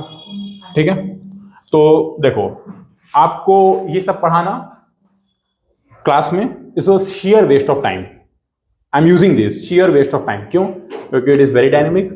मैंने बोला ना, जब मैं नोट्स बनाया था तो ये था ही नहीं, पर आज ये मेरे नोट्स में पूरी तरीके से इन्वॉल्व हो गया, क्योंकि ये डेवलप होता जाएगा। जैसे आदित्य L1 अभी 6 दिन बाद पहुंच जाएगा L1 पॉइंट पे, आज से 7 दिन, मतलब आज से 6 दिन, कल से 7 दिन था। ठीक है, तो L1 पॉइंट पे पहुंच जाएगा, तो फिर वो करंट अफेयर बनेगा। क्या पता ना पहुंचे, मतलब फिंगर क्रॉस पहुंचेगा, क्या पता कुछ हो जाए, या फिर क्या पता कुछ अच्छी न्यूज निकल के आ जाए, कोई अच्छी फोटो आ जाए। तो देखो वही ऐसी चीजें हैं जो हर हफ्ते 10 दिन में बदलती रहती हैं। तो ये मैं आप लोग को बता दूं कि इन चीजों पे ध्यान रखना है। क्लास में नहीं डिस्कस करेंगे हम लोग, इसको करंट अफेयर में डिस्कस करेंगे। ठीक है, जब करंट अफेयर की अलग से एडिशनल क्लासेस होंगी तो। ठीक है, Aditya L1 mission, it is India's first dedicated scientific mission for Aditya. Aditya पता नहीं किसको बोलते हैं, चलो ठीक है, इसको देख लेते हैं आदित्य को। ये भी एक पेपर की कटिंग ही है। कुछ पेपर वाले बहुत अच्छा, मतलब देखो एक छोटी सी कटिंग में पूरा आदित्य L1 मिशन समझा दिए। ठीक है, पढ़ लेते हैं। The daring Aditya L1 solar mission, India's Aditya L1। अच्छा, L1 क्या है पता ना, लैग्रेंजियन पॉइंट है। ये पॉइंट क्या होता है अभी मैं वो बता देता हूं, क्योंकि वो तो करंट अफेयर नहीं, वो स्टैटिक नॉलेज है। Aims to put 1500 kg heavy class satellite into halo orbit. क्या होता है वो भी मैं बता दूंगा अभी। Around a Lagrangian point L1, a point between, क्या छोड़ दो। ठीक है, ये PSLV से जा रहा है। ठीक है, PSLV से जा रहा है। 3 स्टेज होता है, पता है आप लोगों को। ठीक है, 4 स्टेज भी होता है, 3 स्टेज भी होता है। ठीक है, और कुछ श्रीहरिकोटा से लॉन्च किया गया है। बाकी आप ऑब्जेक्टिव देख लेते हैं। Study dynamic nature of sun's outer most layer, the corona and the chromosphere, and collect data about coronal mass ejections. अच्छा, जो आपको पता है ना, जो सोलर लाइट्स, सोलर फ्लेयर्स या सोलर विंड जिसको बोलते हैं, कभी कभी आती हैं तो पूरा इंटरनेट खराब हो जाता है, GPS खराब हो जाता है।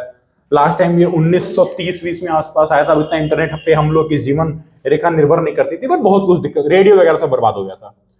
तो सोलर फ्लेयर्स पर अर्थ बिहेव्स एज अ मैग्नेट, तो हम लोग बच जाते हैं। इसीलिए देखा करो, आप लोग बोरियोलिस और ऑस्ट्रोलिस देखते होगे, ऑरोराज जानते हो ना? हाँ, ऑस्ट्रेलिस एंड बोरियोलिस, जो एक इधर नॉर्थ में होता है, और हाँ बोरियोलिस, और इधर साउथ में ऑस्ट्रेलिया के पास दिखता है ऑस्ट्रेलिस। ठीक है, तो देखो ये सब इतना इंपॉर्टेंट नहीं, पेपर की कटिंग से हम लोग आगे भी और सारी कटिंग मिलेंगी, कुछ करंट अफेयर की मैगजीन से भी निकाल के हम लोग डिस्कस करेंगे। ठीक है, वैसे तो इसीलिए मैं आपको ये सब दे दे रहा हूं, आपके पास रहना चाहिए, सब्सटेंशिएट रहे। थोड़ा सा ये समझ लेते हैं सन के बारे में। देखो ये है सन, सुंदर है ना, बार बार सुनना चाहूंगा। देखो सन का जो कोर है वो काफी हाई टेम्परेचर है, 15 से 20 मिलियन डिग्री सेंटीग्रेड, बहुत ज्यादा है। पर जैसे ही उसके हम लोग फोटोस्फीयर में आते हैं, बाहर, जो कि विजिबल लेयर, देखना नहीं चाहिए वैसे तो, सन को देखना तो वैसे नहीं चाहिए। क्यों नहीं देखना चाहिए पता है आप लोग को? नहीं, बहुत ब्राइट है वो तो ठीक है, वैसे तो हम लोग बल्ब को भी देख सकते हैं, क्योंकि जितनी दूरी है इवेंचुअली वही है। पर सन को ना देखने का पीछे रीजन ये, जो हमारी पीपल होती है ना, वो लाइट इंटेंसिव ऑर्गन है, तो लाइट इंटेंसिव ऑर्गन मतलब क्या कि जब एक आप बहुत सिंपल सी बात है, आप देखा करो जब रूम में अचानक से लाइट बंद हो जाए तो कुछ दिखता नहीं है, पर थोड़े सेकंड बाद ये क्यों होता है? क्योंकि ये पीपल की वजह से the amount of light going inside our eye ये वही मैनेज करता है, तो काफी इंटेंस होता है। अभी बेसिक यही जानिए। पर इसीलिए बोलते हैं जब ग्रहण लगता है तो जैसे सन हटता है तो वो डायरेक्ट रेज आती है, तो दैट डैमेजेस आवर एग्जैक्टली, ठीक है। इसीलिए वो फिल्म लगा के और पता नहीं क्या करके उससे बेहतर है फोन पे देख लो। लोग इतनी महंगे महंगे कैमरा से फोटो खींच रहे, हमारे लिए तो खींच रहे हैं। देखो मैंने पूरा गूगल पे क्या सर्च कर लिया, इतने सुंदर सुंदर रिंग, एकदम डायमंड रिंग से सुंदर तो यही रिंग है, ठीक है। अब ये जो दिख रहा है ये क्या है? गैसियस स्ट्रक्चर क्या है? कोरोना, ठीक है। ये कोरोनल विंड इजेक्शन इसी को बोलते हैं, मास इजेक्शन, ठीक है। देखो ये पार्शियल, ये सोलर इक्लिप्स, ये कौन सा इक्लिप्स है? ये भी कोई इक्लिप्स है मान लो, ठीक है। ये अच्छी लग रही है ना फोटोज, ठीक है। अब आते हैं इस पे ध्यान देते हैं। ओफो, ये मेरे सन को तोड़ दिया।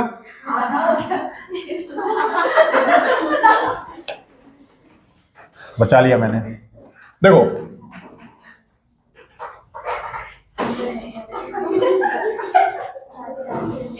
हाँ, देखो फोटोस्फीयर में जो टेम्परेचर होता है वो 6 से 9,000 डिग्री होता है।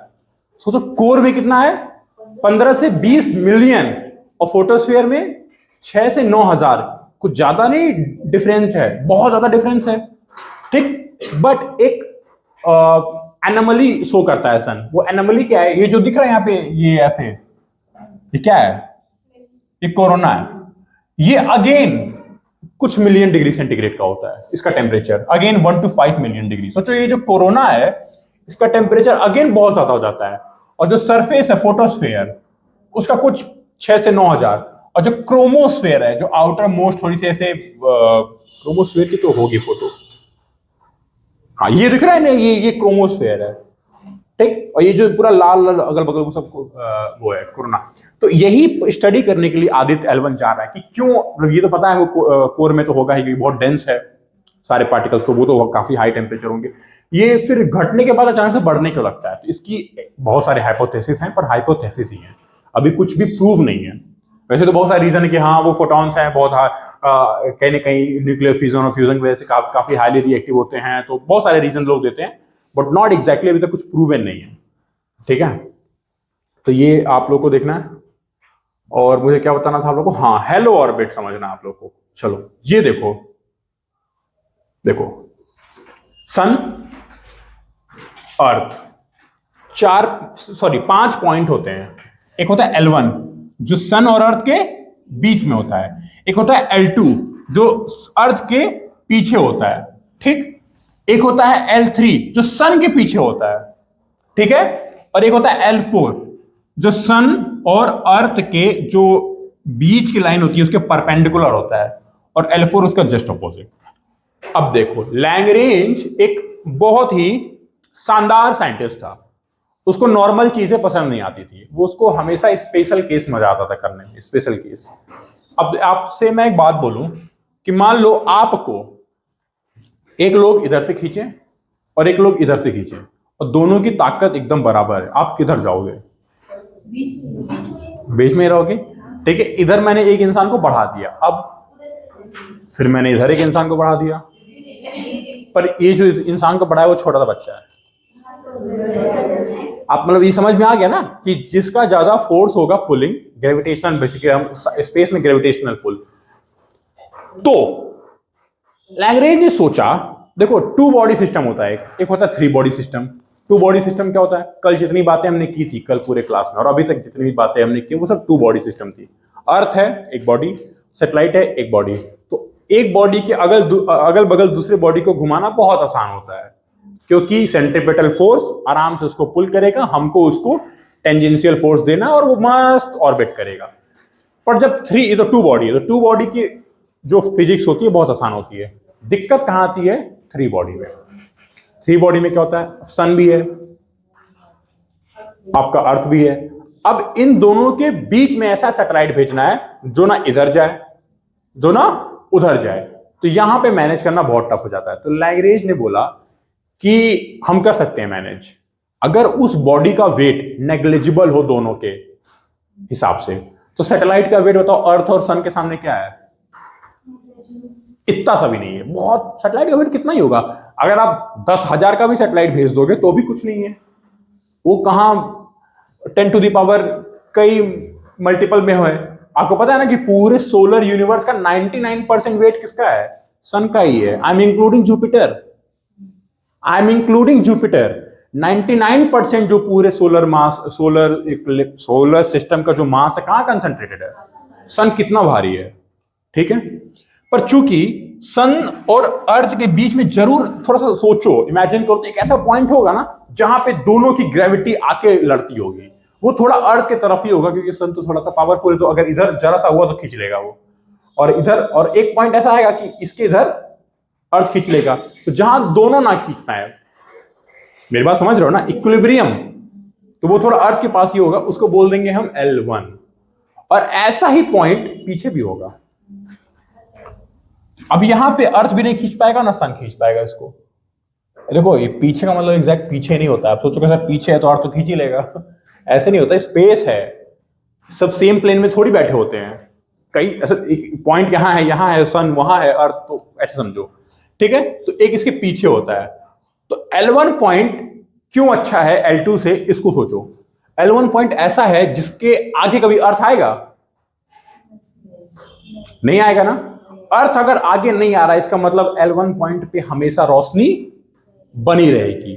तो अगर हमको कभी सन को ऑब्जर्व करना है तो हम, इसका मतलब हमेशा अर्थ से आगे भेजें, और इतना आगे भेजें जहां तक अर्थ ना पहुंच पाए। इसीलिए L1 पे आदित्य जा रहा है, ताकि वो 24 घंटा 365 दिन हर वक्त हर सेकंड सन को देख पाए, कभी ग्रहण ना लगे, ठीक है।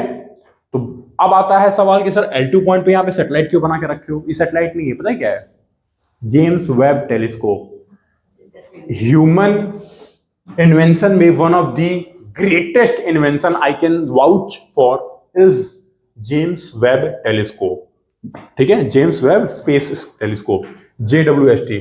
इतनी शानदार चीज, इतनी अच्छी चीज इंसान ने बनाई और यहां भेजी। ये यहां पे क्यों भेजी? अगर देखो इसको कहीं और भेजते, यहां भेजते, वहां भेजते, कहीं कहां के भेजते, तो देखो आपको पता है जब सन की भी लाइट वहां जाती और अर्थ और मून और बहुत सारे प्लैनेटरी बॉडी भी तो रिफ्लेक्ट करते हैं। तो एक्चुअल में इसको जो ऑब्जर्व करना है, इसका काम क्या है? स्पेस को ऑब्जर्व करना। तो स्पेस को डार्क और इंफ्रारेड लाइट में इसको ऑब्जर्व करना है। पर वहीं पे अगर सन की लाइट आ जाए तो जो रिजल्ट आएगा तो कुछ अलग आएगा ना। समझो, आपको कहीं डार्क ऑब्जर्वेटरी में चीजें क्लियर दिखेंगी, पर जैसे कोई एक्सटर्नल लाइट आ जाएगा तो आपको डिस्टर्ब हो जाओगे आप, आपके रिजल्ट जो होगा, आपका जो परिणाम होगा वो डिस्टर्ब हो जाएगा। इसीलिए इसको उसको पीछे रखे हैं ताकि वो हमेशा अर्थ से छुपा रहे, ठीक, और सन की रोशनी वहां तक ना पहुंचे, और ये प्रॉपरली अंधेरे में पूरे स्पेस को देखता रहे, ठीक है। फिर आता है एक ऐसा पॉइंट यहां पे भी,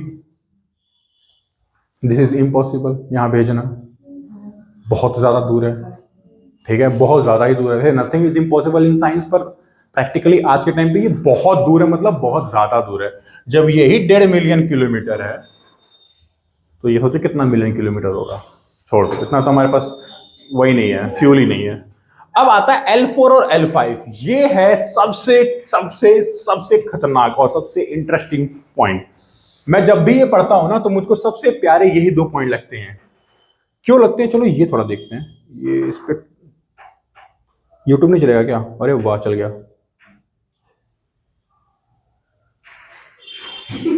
कॉपी, थोड़ा ऊपर हो जाओ। अरे रे रे रे,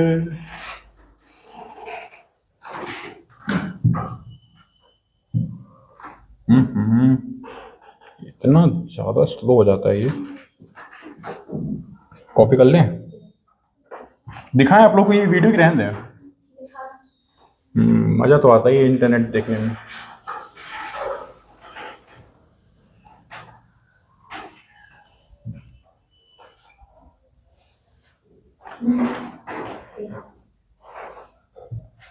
ये क्या पेस्ट हो रहा है? नहीं वो क्या लिखूं मैं? क्या क्या था वो?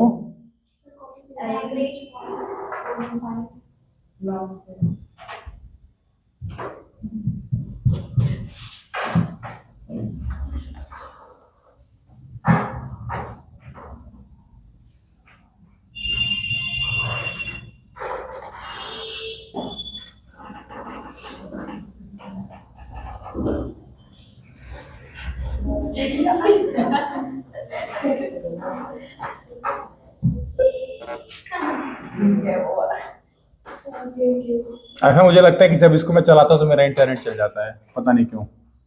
ये क्या आ रहा है? लॉन्च के 125 दिन बाद अपने स्थान यानी एकदम चुप हो जाओ तुम, सब फर्जी बात करते हैं बस। मैं ऑफलाइन क्यों हो गया?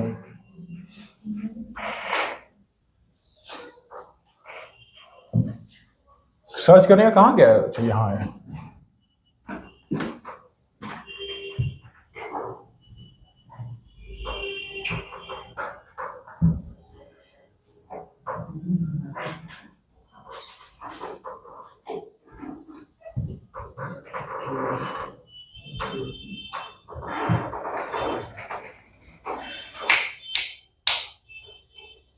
Yes, this is good.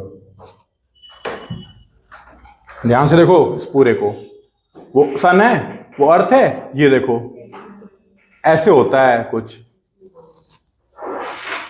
दिख रहा है L2 पॉइंट अर्थ के पीछे है, और देखो अर्थ और सन लॉक्ड हैं।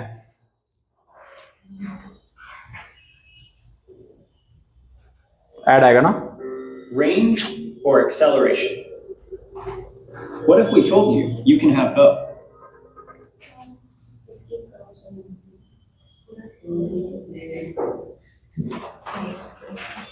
वैसे मैंने जो लिंक है वो मैंने पीडीएफ में डाली है, Learn more on आप लोग कॉपी करके देख सकते हो। स्किप का ऑप्शन आ गया, देखो After a 1.5 million kilometer journey, the James Webb दिख रहा है ना आप लोग को?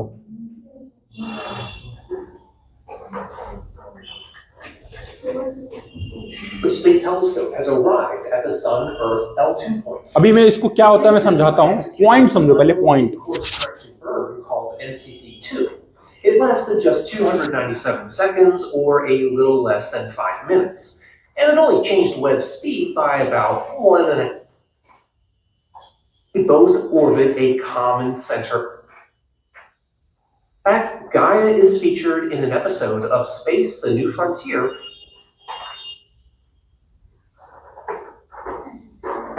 ये पूरा साइंस समझा देगा। मेन नेट इतना ज़्यादा स्लो है। वैसे बोलिए आप लोग वीडियो देख लिए, थोड़ा सा आइडिया लग गया होगा मैं क्या कहना चाह रहा हूँ कि स्पेस में सब कुछ सीधा नहीं होता जैसा हम लोग दिखता है। ऐसे 2D में जो फोटो होती है इसके पीछे इसके आगे ऐसा नहीं होता है, वो एक अलग अलग प्लेन्स में होते हैं सब कुछ। In the description of this video.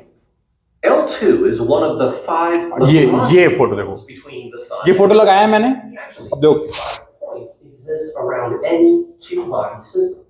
So there are Lagrangian points for the Earth-Moon system, a set of points for the Sun-Jupiter system, and so हाँ on. ठीक है आगे चलो। Now, if a third object is placed at any of these points, the देखो ये सब lock है, दिख रहा है ना, सन और अर्थ लॉक है, तो ये पॉइंट भी घूमते हैं। that holds the third just because ये आगे ये पहले नहीं घूम जाएगा। ऐसा होता है ना, मरकरी आगे तो पहले घूम जाता है, ऐसा नहीं, ये लॉक है, वो अर्थ के साथ ही घूमेगा। And that's why the Sun-Earth L1 point is a great place to position sun-facing missions like the Solar Heliospheric Observatory and Earth-facing missions like Discover. Likewise, L2 is the place to put L2, physics missions जहाँ पे like JWST है। Webb. At both locations, spacecraft maintain a constant line-of-sight communication with Earth, even as Earth orbits the Sun. But L2 is particularly important for Webb because it can block the heat of the Sun, Earth, and Moon with a single sun shield. That's a perfect place for infrared astronomy. But there are some important caveats. For one thing, the third object has to have a mass that's really best described as metastable. It's theoretically possible, but as a practical देखो space कुछ ऐसा होता है, plane नहीं होता है वो, समझ रहे हो आप मैं क्या कहना चाह रहा हूँ? रुको देखो, मैं थोड़ा सा 2D बोर्ड पे तो समझा नहीं पाऊंगा 3D, इसीलिए वीडियो का इस्तेमाल हो रहा है ये जो L2 पॉइंट है सीधा नहीं है, वो अलग है। प्लेन कभी सेम नहीं होंगे, वो हिलता डुलता रहेगा। ठीक है, अब L1 पॉइंट पे गया है कौन? आदित्य। तो वो L1 पॉइंट पे खड़ा नहीं हो जाएगा, क्योंकि अगर L1 पॉइंट पे जाके खड़ा हो गया, वो तो एक पॉइंट है, उस पॉइंट पे जाएगा और मान लो हल्का सा कुछ हुआ, तो अगर L1 से हल्का सा लेफ्ट हुआ तो वो तो फिर सीधे सन खींच लेगा। जैसे जैसे आप लोग को एग्जांपल देता हूं। चलो अब ये वीडियो आप लोग समझ गए, मेरे को आइडिया लग गया, आप लोग समझ गए होंगे। अब आप लोग को मेन चीज बताता हूं क्या मैं कहना चाह रहा हूं। स्टेबल इक्विलिब्रियम, स्टेबिलिटी और अनस्टेबिलिटी क्या होती है समझो। एक बाउल है, ठीक है, इसमें आपको बॉल रखना है। आपने यहां से एक बॉल छोड़ा तो कहां जाएगा ये बॉल इवेंचुअली? थोड़ी देर बाद यहां पे छोड़ा तो यहां रहेगा? यहां रहेगा? नहीं, कहां रहेगा? ये कहां रहेगा? ये इवेंचुअली यहीं आके रुकेगा, एकदम सेंटर में। मतलब कहीं भी आप यहां छोड़ोगे तो भी वो यहीं आएगा, यहां छोड़ोगे तो भी वो यहीं आएगा। तो इवेंचुअली कहीं भी होगा वो स्टेबिलिटी यहीं वो अटेन करेगा। ये हो गया एक इक्विलिब्रियम। एक और इक्विलिब्रियम होता है, बड़ा अजीब होता है वो। इसी बाउल को उल्टा कर दो, अब ये इसका एकदम परफेक्ट पॉइंट है, अभी से कोई डिस्टर्बेंस नहीं है, पर जैसे ही आप इसको टच करोगे या तो इधर भाग जाएगा या इधर भाग जाएगा, या उधर या फिर समझ रहा हूं 3D है। ये भी तो इक्विलिब्रियम है, ये भी इक्विलिब्रियम है, पर ये इक्विलिब्रियम इंटरेस्टिंग है। कहीं भी रहेगा वहां पहुंच जाएगा। ये उससे ज्यादा थोड़ा कठिन है, कहीं भी रहेगा पर अगर उसको टच किए तो भाग जाएगा। तो L1 जो पॉइंट है वो ये वाला है, समझ रहे हो? L1 से जरा सा इधर हुआ, मतलब इधर मान लो सन रख लो, इधर आप अर्थ रख लो। अगर आप हल्का से इधर किए तो ये वापस नहीं आने का, वो धीरे धीरे धीरे धीरे सन खींच ले जाएगा। और जरा सा इधर किए तो धीरे धीरे ये अर्थ पे आ जाएगा। समझ गए? तो अब बात ये है कि सर आप तब से आदित्य L1, वे पूरी दुनिया आदित्य L1 करती है और L1 पे भेज देंगे और ऊपर नीचे कुछ हुआ तो फिर दिक्कत तो नहीं। आप देखोगे उस वीडियो में L1 पे कोई नहीं जाता है, L1 के अराउंड घूमते हैं सब। जैसे मान लो यहां है ना L1, मान लो ये पॉइंट है L1, तो कोई L1 पे थोड़ी जा रहा है, L1 के अराउंड ऑर्बिट करता है वो। तो ना वो कभी सन के पास जाएगा, क्योंकि देखो किसी पॉइंट पे कोई चीज रहती है ना तो उसको खींचना आसान है, पर ऑर्बिट करोगे तो आप कंट्रोल में रखोगे। ऑर्बिट हमेशा आपके कंट्रोल में है ना। ऑर्बिट कर रहे हो तो सेंट्रीपिटल फोर्स सेंटर की तरफ रहेगा, तो वो कभी ना उधर जाएगा ना कभी उधर जाएगा। और आपको पैसा बोल रहे हैं, फ्यूल भी नहीं लगना है, वही मतलब पैसा नहीं लगना है, क्योंकि दोनों का फोर्स बराबर लगता है। इसी ऑर्बिट को बोलते हैं हेलो ऑर्बिट। तो दो चीज क्लियर हो गया। पॉइंट वो होते हैं जहां पे दो बॉडी सिस्टम का लॉक्ड पॉइंट होता है। तो देखो उसने वो जो नासा का साइंटिस्ट था वो बोल रहा था ना, किसी भी पॉइंट किसी भी ऑब्जेक्ट के लिए लैग्रेंजियन पॉइंट काम करेगा। जैसे कि मून और अर्थ के लिए भी, क्योंकि मून अर्थ लॉक है ना, ऐसे लॉक है ना लॉक, तो उसका भी L1 2 3 4 5 होगा, पर कभी मून और जुपिटर का नहीं होगा, क्योंकि दोनों लॉक नहीं है। जुपिटर अपना अलग जाता है और अर्थ अपना अलग जाता है, पर सन जुपिटर का होगा, वो लॉक है। सन अर्थ होगा, सन मून नहीं होगा। सन के साथ जितने प्लैनेट सब करेंगे, और मतलब उसका पर्टिकुलर सैटेलाइट करेगा, बाकी कोई और नहीं करेगा। अभी क्लियर हो गया? लॉक मतलब ऐसे लॉक रहना चाहिए। अब स्पेस में हम एक चीज समझते हैं, वो बहुत ही इंपॉर्टेंट चीज हम जो ध्यान देते हैं कि स्पेस में क्या होता है ना, मान लो ये सन है, एक ऑर्बिट, दो ऑर्बिट, तीन ऑर्बिट, तो जो नजदीक होता है वो जल्दी कंप्लीट कर लेता है, जो दूर होता है वो थोड़ा ज्यादा समय लेता है, और जो और दूर होता है वो और ज्यादा समय लेता है। तो एक बच्चे ने सवाल पूछा, सर L1 तो फटाक से भाग जाएगा। फिर वही वाली बात है, नहीं भागेगा ना जल्दी से। पूछो क्यों? क्योंकि वो लॉक है। मेरी बात तो समझ रहे हो ना, वो अर्थ के साथ ही जाएगा। ऐसा नहीं है कि मान लो ये सन है, ये L1 पॉइंट है और ये अर्थ है, तो अगर अर्थ इतना ट्रेवल किया है तो ये जितना ट्रेवल कर लेगा, क्योंकि आगे है तो जल्दी ट्रेवल नहीं, ऐसा नहीं, वो लॉक है, वो भी इतना ही ट्रेवल करेगा। तो एक तरीके से ना आप इसको एक पटरा की तरह, पटरा जानते हो ना, एक पीस ऑफ, समझ लो ऐसे है, तो ऐसे ट्रेवल करेंगे सब। समझ गए? कोई आगे पीछे नहीं होगा क्योंकि लॉक्ड है। और L2 पॉइंट भी ऐसे ही, वो भी पीछे। तो इसका मतलब ये नहीं कि अगर अर्थ यहां पहुंचा है तो वो यहीं पहुंचा रहेगा, नहीं, वो भी यहीं पहुंचेगा, क्योंकि फिर वही। थोड़ा ये सब चीजें ना इमेजिन करना बहुत जरूरी है। पेपर में ये नहीं लिखेगा आपको, न्यूज की कटिंग में ये नहीं लिखेगा कि L1 पॉइंट क्या होता है, हेलो ऑर्बिट क्या होता है। L1 पॉइंट पे ना जाके वो ऑर्बिट कर रहा है L1 के अराउंड। ठीक है, अभी क्लियर है?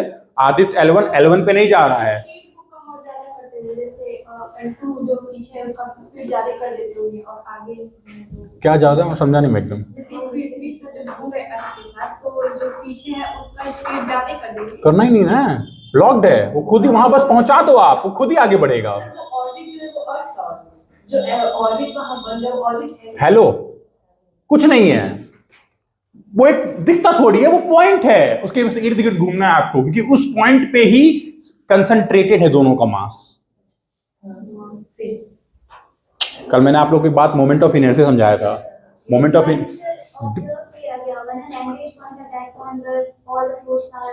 इक्वल, एकदम नेट इक्विलिब्रियम जीरो। तो मतलब सन और अर्थ का जो पॉइंट है वो, अगर सन अर्थ को एक सिस्टम बना दोगे तो वहां पे मोमेंट आपका सेंटर ऑफ ग्रेविटी होगी दोनों की। समझ गए? अगर आप सन और अर्थ का एज अ सिस्टम लोगे तो वो जो L1 पॉइंट है क्या है? Moment of centre of gravity. L2 point भी वही है, और L4 और L3 भी, और L5 भी, L5 तो नीचे, L3 भी वही है। पर हम अचीव कहां कहां कर सकते हैं? L1 और L2 पे। पर मुझे बहुत मजा आता है L4 और L5 पढ़ने में। होंगे, बिल्कुल होंगे, पर सिर्फ लॉक्ड सिस्टम के साथ होंगे। मून के साथ होंगे और सन के साथ होंगे, और अर्थ का किसी के साथ नहीं हो सकता। और किसी हो सकता है क्या? वीनस का अपना अलग है रूट, मार्स का अपना अलग रूट है कि नहीं? सन का बहुत लोग के साथ हो सकता है, पर वो सारे 9 के 8 जो भी प्लैनेट हैं सन के, वो सबके कर सकते हैं। ठीक, बस इसीलिए हर प्लैनेट अपने सैटेलाइट के साथ कर सकता है। समझ रहे हो? जैसे सन का सैटेलाइट कौन है? अर्थ। सन का सैटेलाइट कौन है? मार्स। तो जितने भी मार्स, वीनस, मरकरी, जितना भी आप लोग सुनते हो उनके साथ लॉक्ड है ना वो सब, तो वो सब मस्त अपना कर रहे हैं। ये चीज है, ठीक है। लॉक मतलब क्या? वो 365 दिन आज है तो अगले साल भी 365 दिन, इसी को बोलते हैं लॉक। कोई जाके वहां पे लॉक थोड़ी लगा दिया है। हेलो कुछ है ही नहीं ना, हॉलो है। हेलो का मतलब एक और चीज है, हेलो इफेक्ट जानते हो आप लोग? इसे जब भगवान की मूर्तियां जब कैलेंडर में बनती है तो पीछे से हेलो इमेज निकलती है। तो देखा करो इसे कि गौतम बुद्ध की पोस्टर देखोगे तो एक हेलो इमेज, या फिर राम जी, किसी भी भगवान की, जनरली ईसा मसीह की भी अब इंडियनाइज्ड वो देखोगे आप तो उसमें भी मेडिटेशन, तो उसको हेलो इफेक्ट बोलते हैं। तो वो इफेक्ट कुछ ऐसा होता है, कहां से निकल रहा है पता थोड़ी है, वो कोई पॉइंट है फिर निकलता है, उसको हम लोग ऑब्जर्व करते हैं। तो वो पॉइंट नहीं है, पर जहां पे घूम रहे हैं तो अगर वहां से देखोगे तो हेलो पिक्चर, दूर से देखोगे लगेगा हेलो है, कुछ बन के निकल रहा है, तो वो ऑर्बिट, हेलो ऑर्बिट हो गया, और वो पॉइंट लैग्रेंजियन पॉइंट हो गया। अब मैं बार बार 4 और 5 की बहुत वो कर रहा हूं बात, मैं चलो उसे पहुंचता हूं, आप लोग को समझाता हूं मैं उसकी बात क्यों कर रहा हूं।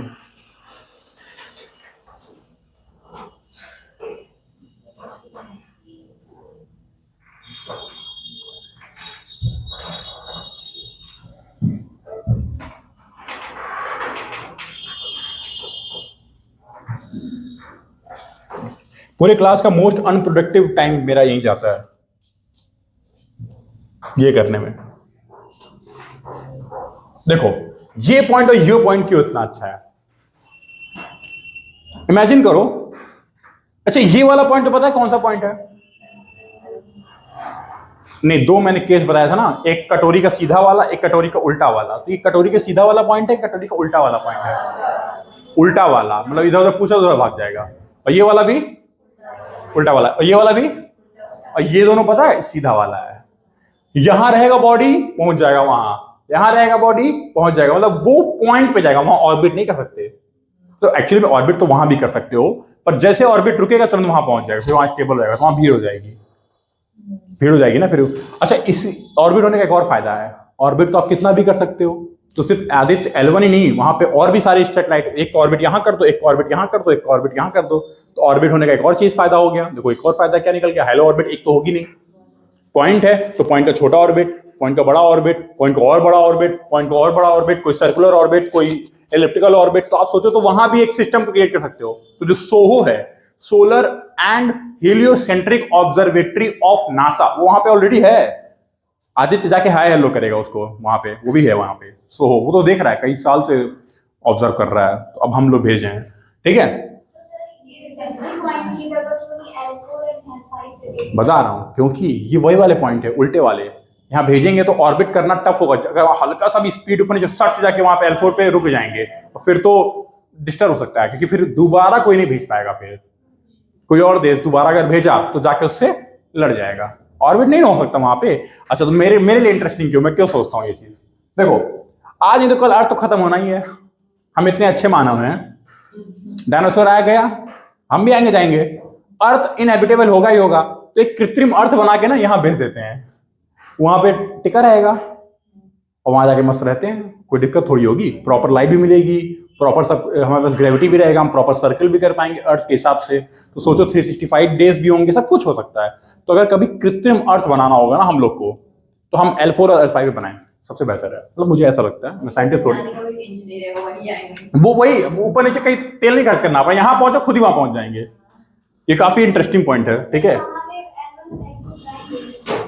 इसकी कोई गारंटी नहीं है, क्योंकि इसके हिसाब से लॉक है, तो इसके हिसाब की लॉकिंग कैसी होगी यदि क्यों इसकी स्टडी नहीं हुई है। क्योंकि ये पॉइंट पे अगर आप ऑब्जेक्ट जैसा बनाओगे, उसकी ग्रेविटी पे निर्भर करेगा ना कि उसका L1, L2, L3, L4, L5 कैसा होगा। ऑब्जेक्ट जैसा भेज रहे हो उसकी ग्रेविटी पे, इवेंचुअली सारे पॉइंट तो ग्रेविटी की फोर्स की तो वजह से है। तो ये चीज बहुत ध्यान देने वाली चीज है, ठीक है। क्या इसको हो जाता है भाई?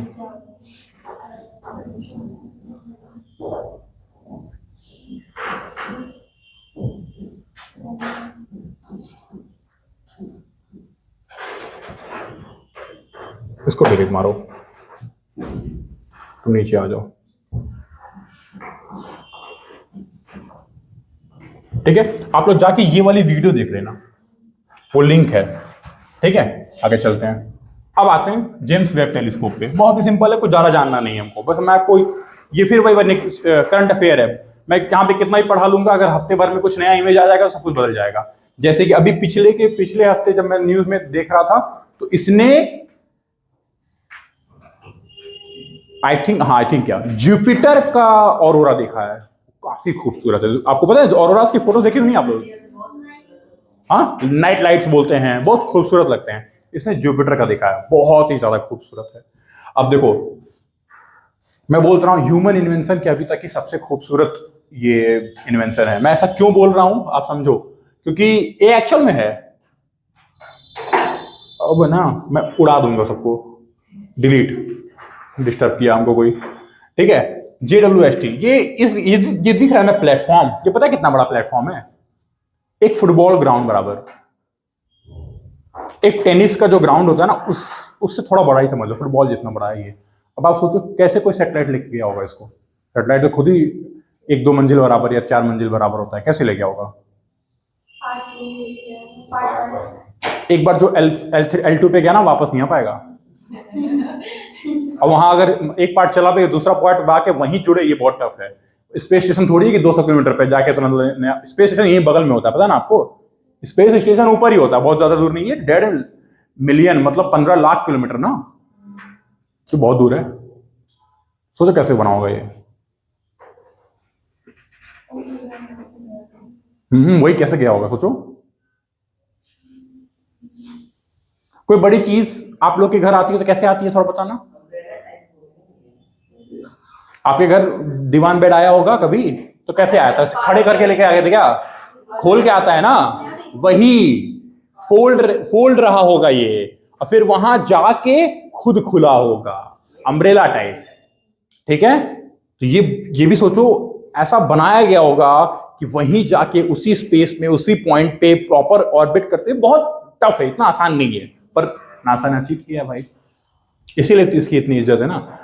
तो ये देखो, ये दिख रहा है, ये लेंस है, ये पीला पीला दिख रहा है, ये लेंस है, और एक एक क्लास बराबर एक एक लेंस है, ये पीले पीले। और ये इतने बड़े लेंस होते हैं। बिग बैंग जब हुआ होगा, बिग बैंग होने के बाद क्या हुआ होगा, तुरंत उसकी फोटो ले सकता है ये। यानी कि it can look into past. इतनी ज्यादा इसकी, अब आप सोच रहे हो सर 12.5 बिलियन ईयर्स अगो तक ये देख सकता है ये टेलीस्कोप। आप समझो ये एग्जैक्टली देख रहा है। यस, सर ये पास्ट कैसे देख रहा है? तो उसमें ऐसी कुछ मेमोरी फिट हुई होगी ना ऑटोमेटिक। साइंस है, it's all physics. We also see past. आप भी देखते हो, आप भी देखते हो, आप भी देखते हो। मैं तो रोज देखता हूँ पास्ट। याद हो और मेमोरी नहीं, देखो, लग रहा है आप लोगों को ये ऐसी चीजें बोलने में एकदम पूरा सब कान खड़ जाते हैं। क्या सर, क्या बात कर रहे हैं? देखो, पास्ट में देखना होता क्या है, समझो। मान लो ये क्या है, कोई बॉडी है। हाँ ठीक है, टाइम मशीन मत बनाने बैठ जाना। देखो, ये सन है।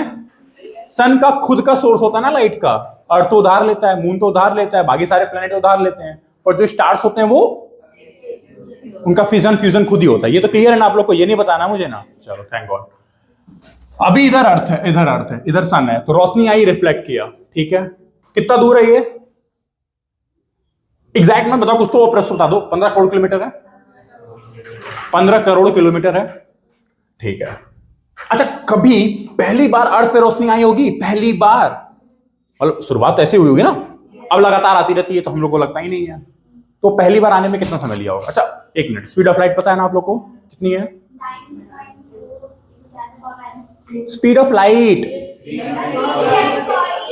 3 लाख। 3 लाख बोलते हैं ना, ठीक है। तो 3 × 10⁸ और दूरी है आपको पता, स्पीड आपको पता है, तो समय नहीं निकाल लोगे। तो समय जो होते, मतलब मान लो यहां से कोई पार्टिकल निकला है लाइट का, और यहां आने में तो कितना समय लगता है? इतना लगता है। चलो भैया, आपको खुश करने के लिए मैं 8 बोल दे रहा हूं, ठीक है, कोई दिक्कत नहीं है ना इसमें। पर अब थोड़ा सा एस्ट्रोनॉमिक्स थोड़ा सा डिस्कस करते हैं 5 मिनट के लिए।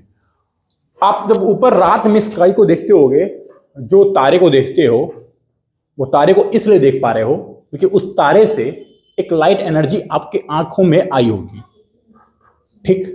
अच्छा, वो तारा कितना दूर है? सन से नजदीक है, सन से दूर है? ये बताओ। सन से दूर नहीं है, सन से बहुत दूर है। मतलब हम लोग इमेजिन नहीं कर सकते। 15 करोड़ किलोमीटर सन है, वो शायद 15 करोड़ का लाख गुना दूर होगा। 15 करोड़ का लाख गुना दूर होगा। और शायद उसकी जब लाइट निकली होगी ना, आज हम देख पा रहे हो, मर मुरा गया होगा, वो खत्म हो गया, वो ब्लास्ट हो गया होगा, वो नेबुला बन के उड़ गया होगा, सुपरनोवा खत्म, डेड हो चुका होगा। पर चूंकि उसकी लाइट चल चुकी है, तो जब हम देख रहे हैं तो वो पास्ट ही तो है, नहीं समझे? वो तो खत्म हो चुका है, पर उसकी लाइट अब हमारी आंखों में पड़ रही है। क्योंकि जो भी हम लोग देख पा रहे हैं ना, सब खत्म हो चुके हैं, और जो नहीं देख पा रहे हैं वो अभी बन रहे होंगे। यही है फैक्ट, क्योंकि इतनी दूर है, यही इसकी गारंटी है। उसकी जो लाइफ पीरियड है, मान लो एक स्टार की लाइफ पीरियड कितनी होती है? 10 बिलियन, नहीं ज्यादा बोलते हैं, 5 बिलियन ईयर्स। और वो इतना दूर है, कम से कम अगर वो जिंदा रहे तो 8 से 9 बिलियन, जो कि पॉसिबल ही नहीं है। तो हम मान चुके हैं वो मर चुका है। नहीं समझे? एकदम नहीं समझ में आया, सब ऊपर चला गया। ओफो, देखो, जैसे थोड़ा सा कंसेप्चुअल आता है ना, आप लोग तो मेरे यार क्या बोल रहे हैं, ऐसे मत हो जाया करो। सुनो, देखो, एक व्यक्ति की ऐसे समझो, अफ्रीका का वो जो टिप है ना, केप, साउथ अफ्रीका का टिप है, केप ऑफ गुड होप शायद बोलते हैं उसको। वहां से अगर कोई व्यक्ति पैदल चले, फिर ऐसे इजराइल होते फिर ऐसे होते सबसे आखिरी का यही होगा, सबसे लॉन्गेस्ट अर्थ ऑन लैंड, यही हो ना। मतलब सबसे, अगर आपको पैदल वॉक करना है तो सबसे यही होगा ना, सबसे लॉन्गेस्ट डिस्टेंस। और कोई है क्या धरती पे? तो ये भी आपको एक फैक्ट बता दिया मैंने कि सबसे लॉन्गेस्ट डिस्टेंस अगर आपको गाड़ी चलानी है, पैदल चलना, तो यही है, और कोई नहीं है, ठीक है। और सोचो, कभी ये जुड़ा हुआ करता था, अलास्का और रशिया, पता है ना आप लोग को? तो फिर कहां तक होता? फिर वो वहां तक होता। अभी तो पिघल गया। तो 11-12 हजार किलोमीटर है ये। अब मेरी बात को ध्यान सुनिएगा, आपको क्या लगता है पैदल चलने में कितना समय लगेगा? कम से कम 8-9 साल लगेगा। 8-9 साल पैदल चलने लगेगा। तो आपको ये दूरी करने में 8-9 साल लगा कैसे? क्योंकि आपको अपने पैदल चलने की स्पीड पता है। मेरी बात समझ रहे हो ना? पैदल चलने की स्पीड पता है, ठीक है। एक मच्छर की आयु कितनी होती है? 1 दिन से 2 दिन। उसको ये कवर कर पाएगा कभी? क्योंकि मच्छर की आयु में पता है। तो वो पूरा रूट ही नहीं कंप्लीट कर पाएगा।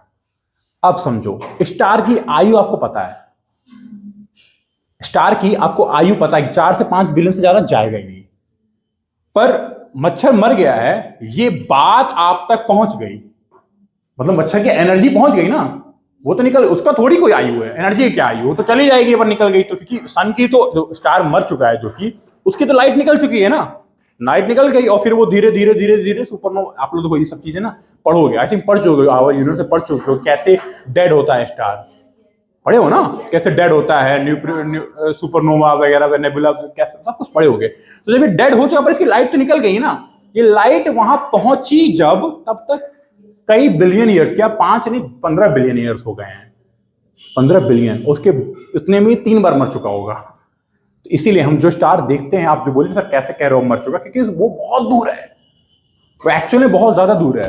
अब देखो सारे नहीं मरे होंगे, मैं ये नहीं बोल रहा हूं,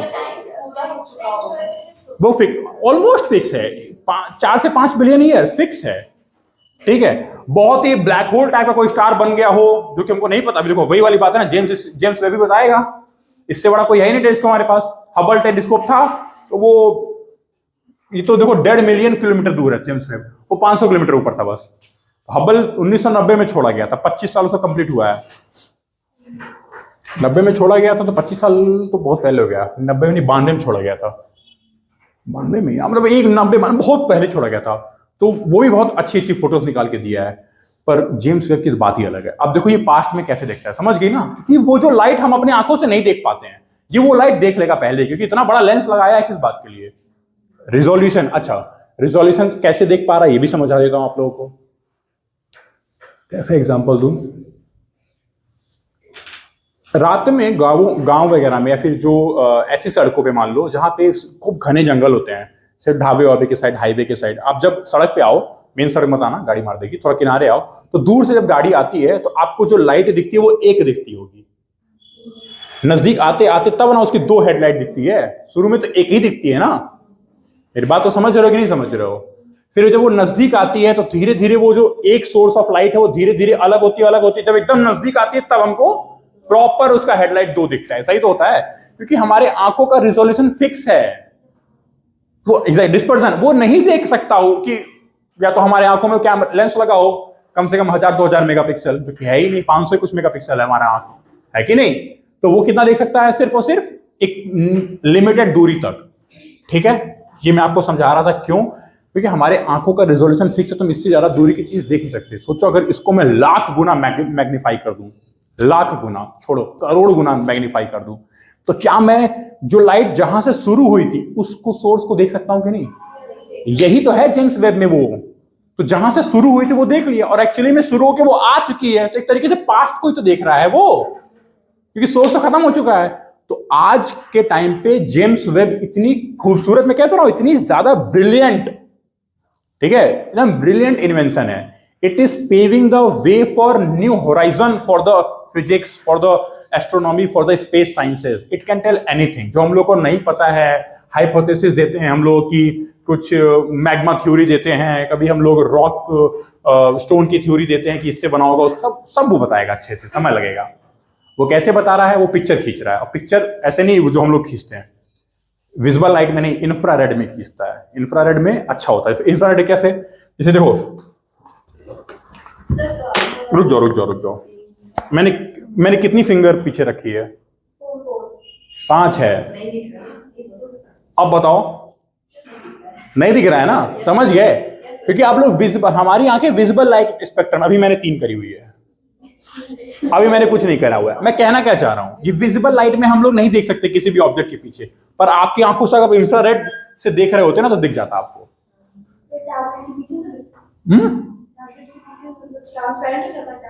ट्रांसपेरेंट नहीं होता है वो। आप लोग इंफ्रारेड पिक्चर नहीं देखे हो क्या आज तक? वो पबजी खेला किसी ने? बीजीएमआई खेलो कि नहीं? पबजी बीजीएमआई, उसमें जो थर्मो ग्लास लगाते हैं तो हरा हरा सब, अरे वो जो सोल्जर्स वगैरह लगाते हैं, पेड़ के पीछे कोई छुपा रहता है दिख जाता है, सांप वगैरह भी देखते हैं, और अलग अलग, तो इंफ्रारेड में अलग पिक्चर दिखती हैं, हरे कलर की, कभी कभी लाल कलर की, प्रॉपर नहीं दिख जाएंगी आपको कि एकदम सेम कलर, जैसे ये ग्रे है तो ग्रे दिखेगा आपको, ब्लैक दिखेगा, वो ग्रीन दिखेगा। इंफ्रारेड की पिक्चर लेने का तरीका अलग होता है। ऐसा एक्चुअल में नहीं दिख सकता है। मूवीज वगैरह मत जाना, खास करके बॉलीवुड, वो तो अलग ही बता देगा आपको। फिर वो ऐसा बताएगा, फिर आदमी का भरोसा उठ जाएगा फिजिक्स से। ठीक है, तो पिक्चर कैसे करेंगे? अरे फिर हम लोग यही तो ये हम लोग बता पाएंगे ना कि एक्चुअल में जो ऑब्जेक्ट है उसका कॉम्पोजिशन क्या है, उसका स्ट्रक्चर क्या है, वो जो स्टार है वो गोल है कि कैसा है, वो सब कुछ पिक्चर देख पाओगे तो आप इमेजिन कर पाओगे ना, नहीं देख पाओगे तो इमेजिन कैसे करोगे। ये वही वाली बात है। पीछे मैंने अभी यहाँ पे मैंने पेन रखा है कि ग्लास रखा है, कैसे पता? ग्लास रखा होगा तो आपका दिमाग अलग तरीके से इंटरप्रेट करेगा, पेन रखा होगा तो अलग तरीके से इंटरप्रेट करेगा। वैसे मैंने कुछ रखा ही नहीं है तो अलग तरीके से इंटरप्रेट करेगा। तो आपको पहले चीजें देखोगे तभी तो ऑब्जर्व करते हो।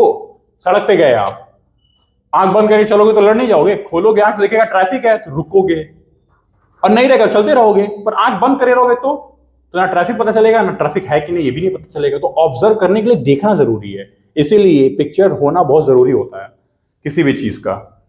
ठीक है, देखो ये भी एक पेपर की कटिंग है, जेम्स वेब वर्सेस हबल। ये क्या है, 1.5 मिलियन किलोमीटर दूर है अर्थ से। ये सिर्फ ये सिर्फ 400 से 500 किलोमीटर दूर था, मतलब हबल स्पेस 570 किलोमीटर। इसका डायमीटर देखो कितना है, प्राइमरी मिरर का 6.5 मीटर, और ये कितना है 2.5 मीटर, बहुत मतलब दुगने से भी ज्यादा। इसमें 18 सेगमेंट ऑफ मिरर 18 तो पीले पीले दिख रहे थे ना, उसमें 18 सेगमेंट है, इसमें सिर्फ एक सेगमेंट था। ये it can look back 13.5 billion years and watch the birth of new Galaxy, and Hubble can look back 12.5 billion years and peer into young galaxies, और वो भी क्लियर नहीं, क्योंकि इसका मेगापिक्सल इतना अच्छा नहीं था, इसके वजह से। पीछे से ये भी देख सकता था पर पिक्चर अच्छी नहीं निकालता। ठीक है, अच्छा एक चीज खराबी क्या है कि ये कभी सर्विस नहीं सकता, इतना दूर है सर्विस नहीं कर सकते हैं। पर हबल को हम लोग जाके तुरंत सही करके आ सकते हैं, क्योंकि 500 किलोमीटर दूर है। ठीक है, अब देखो यहाँ पे लिखा हुआ है कौन से वेवलेंथ में पिक्चर ले रहा है, explored near infrared and mid infrared. और ये क्या है, अल्ट्रा वायलेट और विजिबल, मतलब ये इसको जो लाइट दिखेगी उसी में फोटो खींचेगा, पर वो इंफ्रारेड में फोटो खींच सकता है। और आपको जब मैं कम्युनिकेशन वो पढ़ाऊंगा, ठीक है, देखो ये भी एक मैंने यहाँ पे कॉम्पिटिटिव कैसे सब जानना नहीं है, पर ठीक है मैंने फोटो लगा दिया, वो देख सकते हो। ठीक है, आज का आखिरी और स्पेस एंड साइंस खत्म हो जाएगा। हाँ, लेक्चर भी खत्म ही हो रहा है ऑलमोस्ट। गगनयान, देखो Gaganyaan is nothing but a manned mission. अब इसके बारे में ज्यादा कुछ पढ़ना नहीं है, फोटो देख लो। क्यों? अगेन इसे सवाल नहीं आएगा, पर प्रीलिम्स में शायद आ जाए, क्योंकि ये चीजें होने वाली थी शायद 2024 में ही, पर अभी तो हमको लगता नहीं 24 में हो पाएगा, चुनाव वगैरह है, पैसा वैसा इधर उधर होगा, तो 25, 30, 26 तक जा सकता है ये मामला। ठीक है, जैसे चंद्रयान 3 22 में होने को था, 22 नहीं 21 में होने, एक्चुअल में तो 20 में होने को था, तो कोविड आया, 21 हुआ, फिर 22 हुआ जाके 23 में। तो बहुत सारी चीजें होती, कई बार होता है कि ऐसे थोड़ी। अब ये तो मैंड मिशन है, मैंड मिशन तो आप किसी इंसान के लाइफ से तो खेलोगे ही नहीं, तो उसके पहले 3-4 प्रिपरेटरी मिशन भेजोगे। प्रिपरेटरी मिशन पहले आप झूठ में ही भेजोगे, आ जाए प्रॉपर, क्योंकि इसमें वापस जाके वापस भी तो आना है। देखो यहाँ पे बाकी किसी में वापस नहीं आना होता, इसमें वापस आना है, तो इंसान को भी लाना है। तो इसमें इंसान की कोई मिसहैप या कैजुअलिटी ना हो, उसके पहले हमें कुछ अलग अलग प्रकार के मिशंस भेजने होंगे। तो पहले हम कुछ टूल्स भेजेंगे, फिर दोबारा कोई और टूल भेजेंगे, दोबारा हम व्योमित्र, आप लोग पता है रोबोट, AI रोबोट भेज रहे हैं, उसके बाद हम जाके कहीं मैन्ड मिशन भेजेंगे। एस्ट्रोनॉट और प्लस इंडियन आर्मी मिक्स होके, मतलब इनमें से जीरो मूवी देखी है आप लोगों ने? जीरो मूवी, मैं कुछ ज्यादा ही मूवी देखता हूँ, ऐसा कुछ है क्या? जीरो मूवी में क्या है ना, इसमें वो ऐसी इतनी खास मूवी नहीं है, पर उसमें ये जरूर दिखाया कि कैसे चूज होता है कि किसको स्पेस में जाना है। तो छोटा सा रहता है ना शाहरुख खान उसमें, हाँ, तो उसमें वो उसको उसमें चूज करना होता है। जब नासा या फिर कोई स्पेस एजेंसी रहती है, उसको चूज करना रहता है कि किसको स्पेस में भेजे, तो वो शाहरुख खान को चूज करते हैं, क्योंकि शाहरुख खान एक एबनॉर्मेलिटी के साथ पैदा होता है, तो उसको ज्यादा हीट भी नहीं फील होता है, वो काफी फ्लेक्सिबल रहता है, मतलब एक तरीके से उसको थोड़ा सा सुपर पावर टाइप का दिखाया है। इसलिए देखा जनरली आप क्या करो, डॉग्स एंड कैट्स को भेज के पहले चेक करते हैं, क्योंकि वो थोड़ा सा ह्यूमन से ज्यादा रेजिस्टिंग होते हैं। अब देखो पूरा इस पे आते हैं। ये श्रीहरिकोटा MK3 से जाएगा, 16 मिनट लगेगा मॉड्यूल जाने में, 5 से 7 दिन वो स्पेस में रहेंगे, और फिर वहां से डीबूस्ट होके नीचे आ जाएंगे, और पैराशूट लगाएंगे, तभी तो यहाँ से कितनी तेज गिरेंगी ग्रेविटी की वजह से, और इनको जमीन पे नहीं उतारना है, पानी में उतारना है। उतारना भी कहाँ है? गुजरात के पास। सब कुछ कैलकुलेट करना पड़ेगा गगनयान।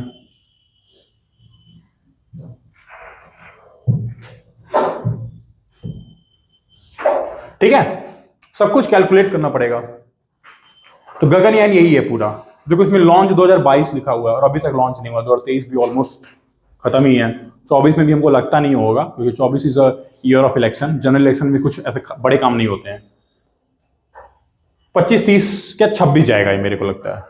30 तक तो स्पेस स्टेशन का है। हमारे लिए इंपॉर्टेंट क्या, हम उस पर आते हैं। हमारे लिए इंपॉर्टेंट ये है, what is the objective and benefits.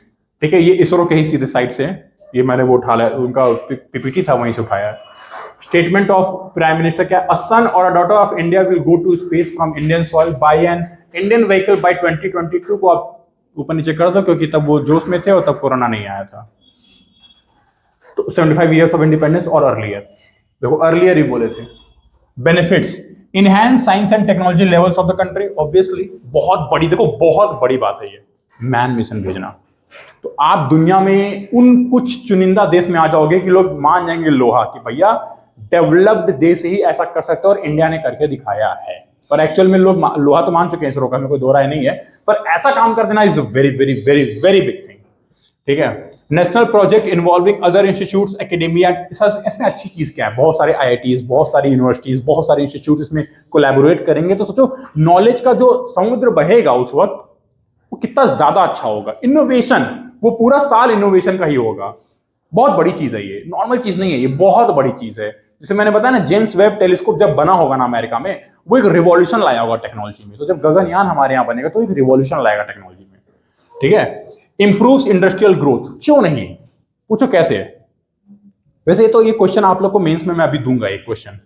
ठीक है, inspires youth to take challenges in science and technology. Obviously technology is developed for societal benefits. Obviously ठीक है, additional human resource development and provides way for international collaboration and policies. ठीक है, I think that is the last. ठीक है, अब मैंने एक mains का क्वेश्चन खुद बनाया था अपने लिए, and that I will be giving it to you as well. और कल आप लोग मेरे को लिख के दिखाना क्वेश्चन कहाँ है। What is the importance of Gaganyaan mission to India. Gaganyaan mission की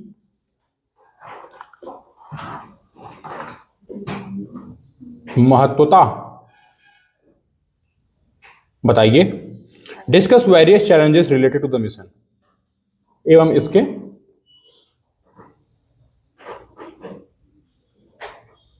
विषम स्थितियों या फिर कठिनाइयों का विश्लेषण करें।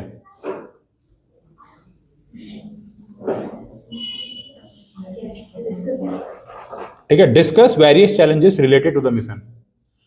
ठीक है, आप लोग को मैं कुछ आंसर के हिंट्स दे देता हूं।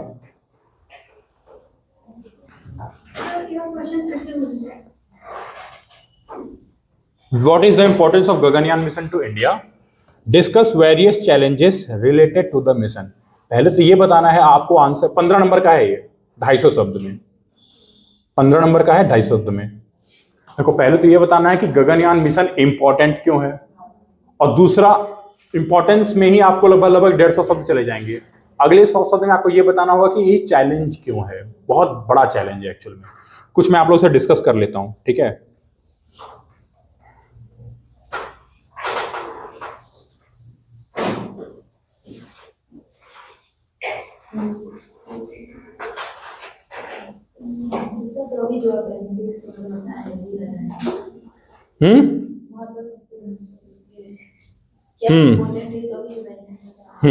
अभी जो मैंने आपको बता दिया वो। अब देखो एक दो चार चीजें और समझो कि सबसे बड़ा चैलेंज पता क्या होगा।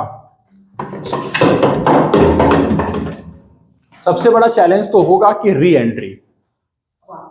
कहां गया वो? सबसे बड़ा चैलेंज तो ये होगा, दिख रहा है ये जो ड्रैग होगा ना यहीं पे कल्पना चावला जी के साथ। ठीक है, कहीं ना कहीं दिक्कत आई उनके यान में, वो दिक्कत हो गई। यही सबसे बड़ा चैलेंज है, और आज भी सबसे बड़ा चैलेंज यही है। चाहे वो स्पेसएक्स का ले लो, चाहे किसी का भी ले लो, चाहे वो अमेजॉन का जो कंपनी है, अमेजॉन वाले का नाम भूल रहा हूं कंपनी का। ठीक है, वो जो कंपनी है क्या नाम है, स्पेस वेब नाम है, ऐसे कुछ नाम है उनका भी, बड़ा अच्छा सा नाम है उनका भी। यही मेन चैलेंज क्या होता है ना कि देखो इसको ड्रैग करके वहां चला जाना ठीक है, 5-6 दिन वहां गुजार के वापस आना is very big thing, very very very. तो री एंट्री बहुत बड़ा चैलेंज है। दूसरा चैलेंज क्या हो सकता है? पहली चीज देखो, इंसान जा रहा है ना, इंसान को बायोलॉजिकली अगर सरवाइव करना तो कहां सरवाइव कर सकता है वो? एटमॉस्फेयर में, बायोस्फीयर में। और वहां क्या बायोस्फीयर है? तो ये बहुत बड़ा चैलेंज है कि आपको एक आर्टिफिशियल एटमॉस्फेयर क्रिएट करना पड़ेगा। ये भी चैलेंज है कि नहीं? ठीक। एक और चीज, अवे फ्रॉम द सिविलाइजेशन, हर एंगल से सोचना आपको आंसर। इंसान कोविड में आपने न्यूज सुना होगा, ऐसे बहुत सारे, भारत तो चलो इंसानों का देश है, लोगों का देश है, फॉरेन में ऐसे न्यूज आ रहे थे, people were so alone that they started talking to themselves and mental illness शुरू हो गया। जापान वगैरह में people were like hiring people to talk, पैसा देके बात करो मेरे से, सुनो मुझे, ऐसे कंडीशन आ चुके थे। और आज के टाइम पे WHO ने लोनलीनेस को एपिडेमिक पैंडेमिक डिक्लेयर कर दिया है। ये बात पता है ना? तो मैं आप लोगों को यही सब बात बता रहा हूं कि अवे फ्रॉम 5 से 6 दिन सिविलाइजेशन से दूर रहना, और आपको ये भी नहीं पता कि वापस सिविलाइजेशन में जाएंगे भी कि नहीं, ये बहुत बड़ा मेंटल एगोनी है। कौन जाएगा, मतलब कौन ट्रेनिंग, जो सियाचिन ग्लेशियर में -60 डिग्री में हमारे लिए खड़े हो सकते हैं, और वो भी कई साल, वो जब कर सकते हैं ना, तो वैसे लोग ही यहां जा सकते हैं। एक साइंटिस्ट थोड़ा डर सकता है पर एक सोल्जर नहीं डरेगा, और ये सोल्जर प्लस साइंटिस्ट का कॉम्बिनेशन वाला व्यक्ति जाएगा। इसकी तैयारी बहुत टाइम से हो रही है, इसीलिए तो हमें इन चीजों में बहुत ज्यादा, एक तो देखो भारत थोड़ा सा इमोशनल देश भी है अपने लोगों को लेके। अमेरिका जैसा सीन नहीं है कि भाड़ में जाओ। हमारे यहाँ थोड़ा सा, मतलब एक भी चीज देखो, यूक्रेन में हुआ हम तुरंत गए, रिसीव करके आए। इजराइल वाला भी देखा ही होगा आपने, ओमान में पहले किए थे। कहीं भी कोई सिविल वॉर होता पहले इंडिया वाले जाते हैं, पहले भैया तुम सबको पढ़ाई लिखाई छोड़ो, जिंदा रहना जरूरी, घर आओ बस, ये होता है। अमेरिका में क्या हमारा समझो बूझो, इतना पैसा है, आओ जाओ उड़ के, नहीं पता दूसरे देश जाओ, ऐसा करो जो भी। तो ये री एंट्री, फिर no atmosphere, away from the civilization, ये सब कुछ दिक्कतें होंगी। और क्या दिक्कत हो सकती है? और क्या दिक्कत हो सकती है? देखो 5 से 6 दिन रहेगा स्पेस में, जिंदा रहना है कि नहीं उसको, तो खाना भी तो होगा। 5 से 6 दिन का खाना लेके जाना है। एक चीज और, बहुत ज्यादा खाना लेके नहीं जा सकते हैं, जरा सा भी वेट ऊपर नीचे हुआ दिक्कत हो जाएगी। तो इतना कम से कम खाना और 5 से 6 दिन तक जीना, इसका जो ट्रेनिंग, इसकी जो टीचिंग, इसकी जो प्रिपरेशन होगी बहुत टफ होगी। तो ये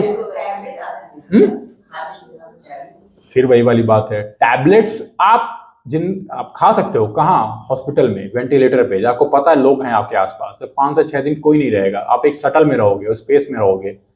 that will be a mental trauma plus physical trauma plus medical trauma, it will be a combination of trauma. तो वो भी एक बहुत बड़ा चैलेंज बन जाएगा। ठीक है, और बताओ, और बताओ। सबसे बड़ी एक और दिक्कत आएगी, हम लोग अर्थ पे हैं तो जी पा रहे हैं, क्यों? क्योंकि सूर्य की एनर्जी जो है वो लिमिट हो जा रही है। किससे? ओजोन की वजह से। अल्ट्रावायलेट रेज हमारे तक नहीं आ पा रहे हैं, पर वो तो एटमॉस्फेयर के ऊपर जा रहे हैं।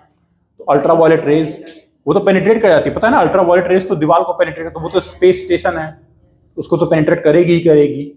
तो उनको स्किन कैंसर होने के भी चांस होंगे कि नहीं होंगे, म्यूटेशन वगैरह होने का चांस हो। तो ये भी बहुत बड़ा चैलेंज है कि स्पेस स्टेशन, जो शटल जो बनाएंगे वो लोग, मॉड्यूल जिसमें ह्यूमन बैठेगा, क्रू कैबिन जो बैठेगा, वो बहुत अच्छा बनाना होगा और फेवरेबल कंडीशन होना चाहिए। और बताओ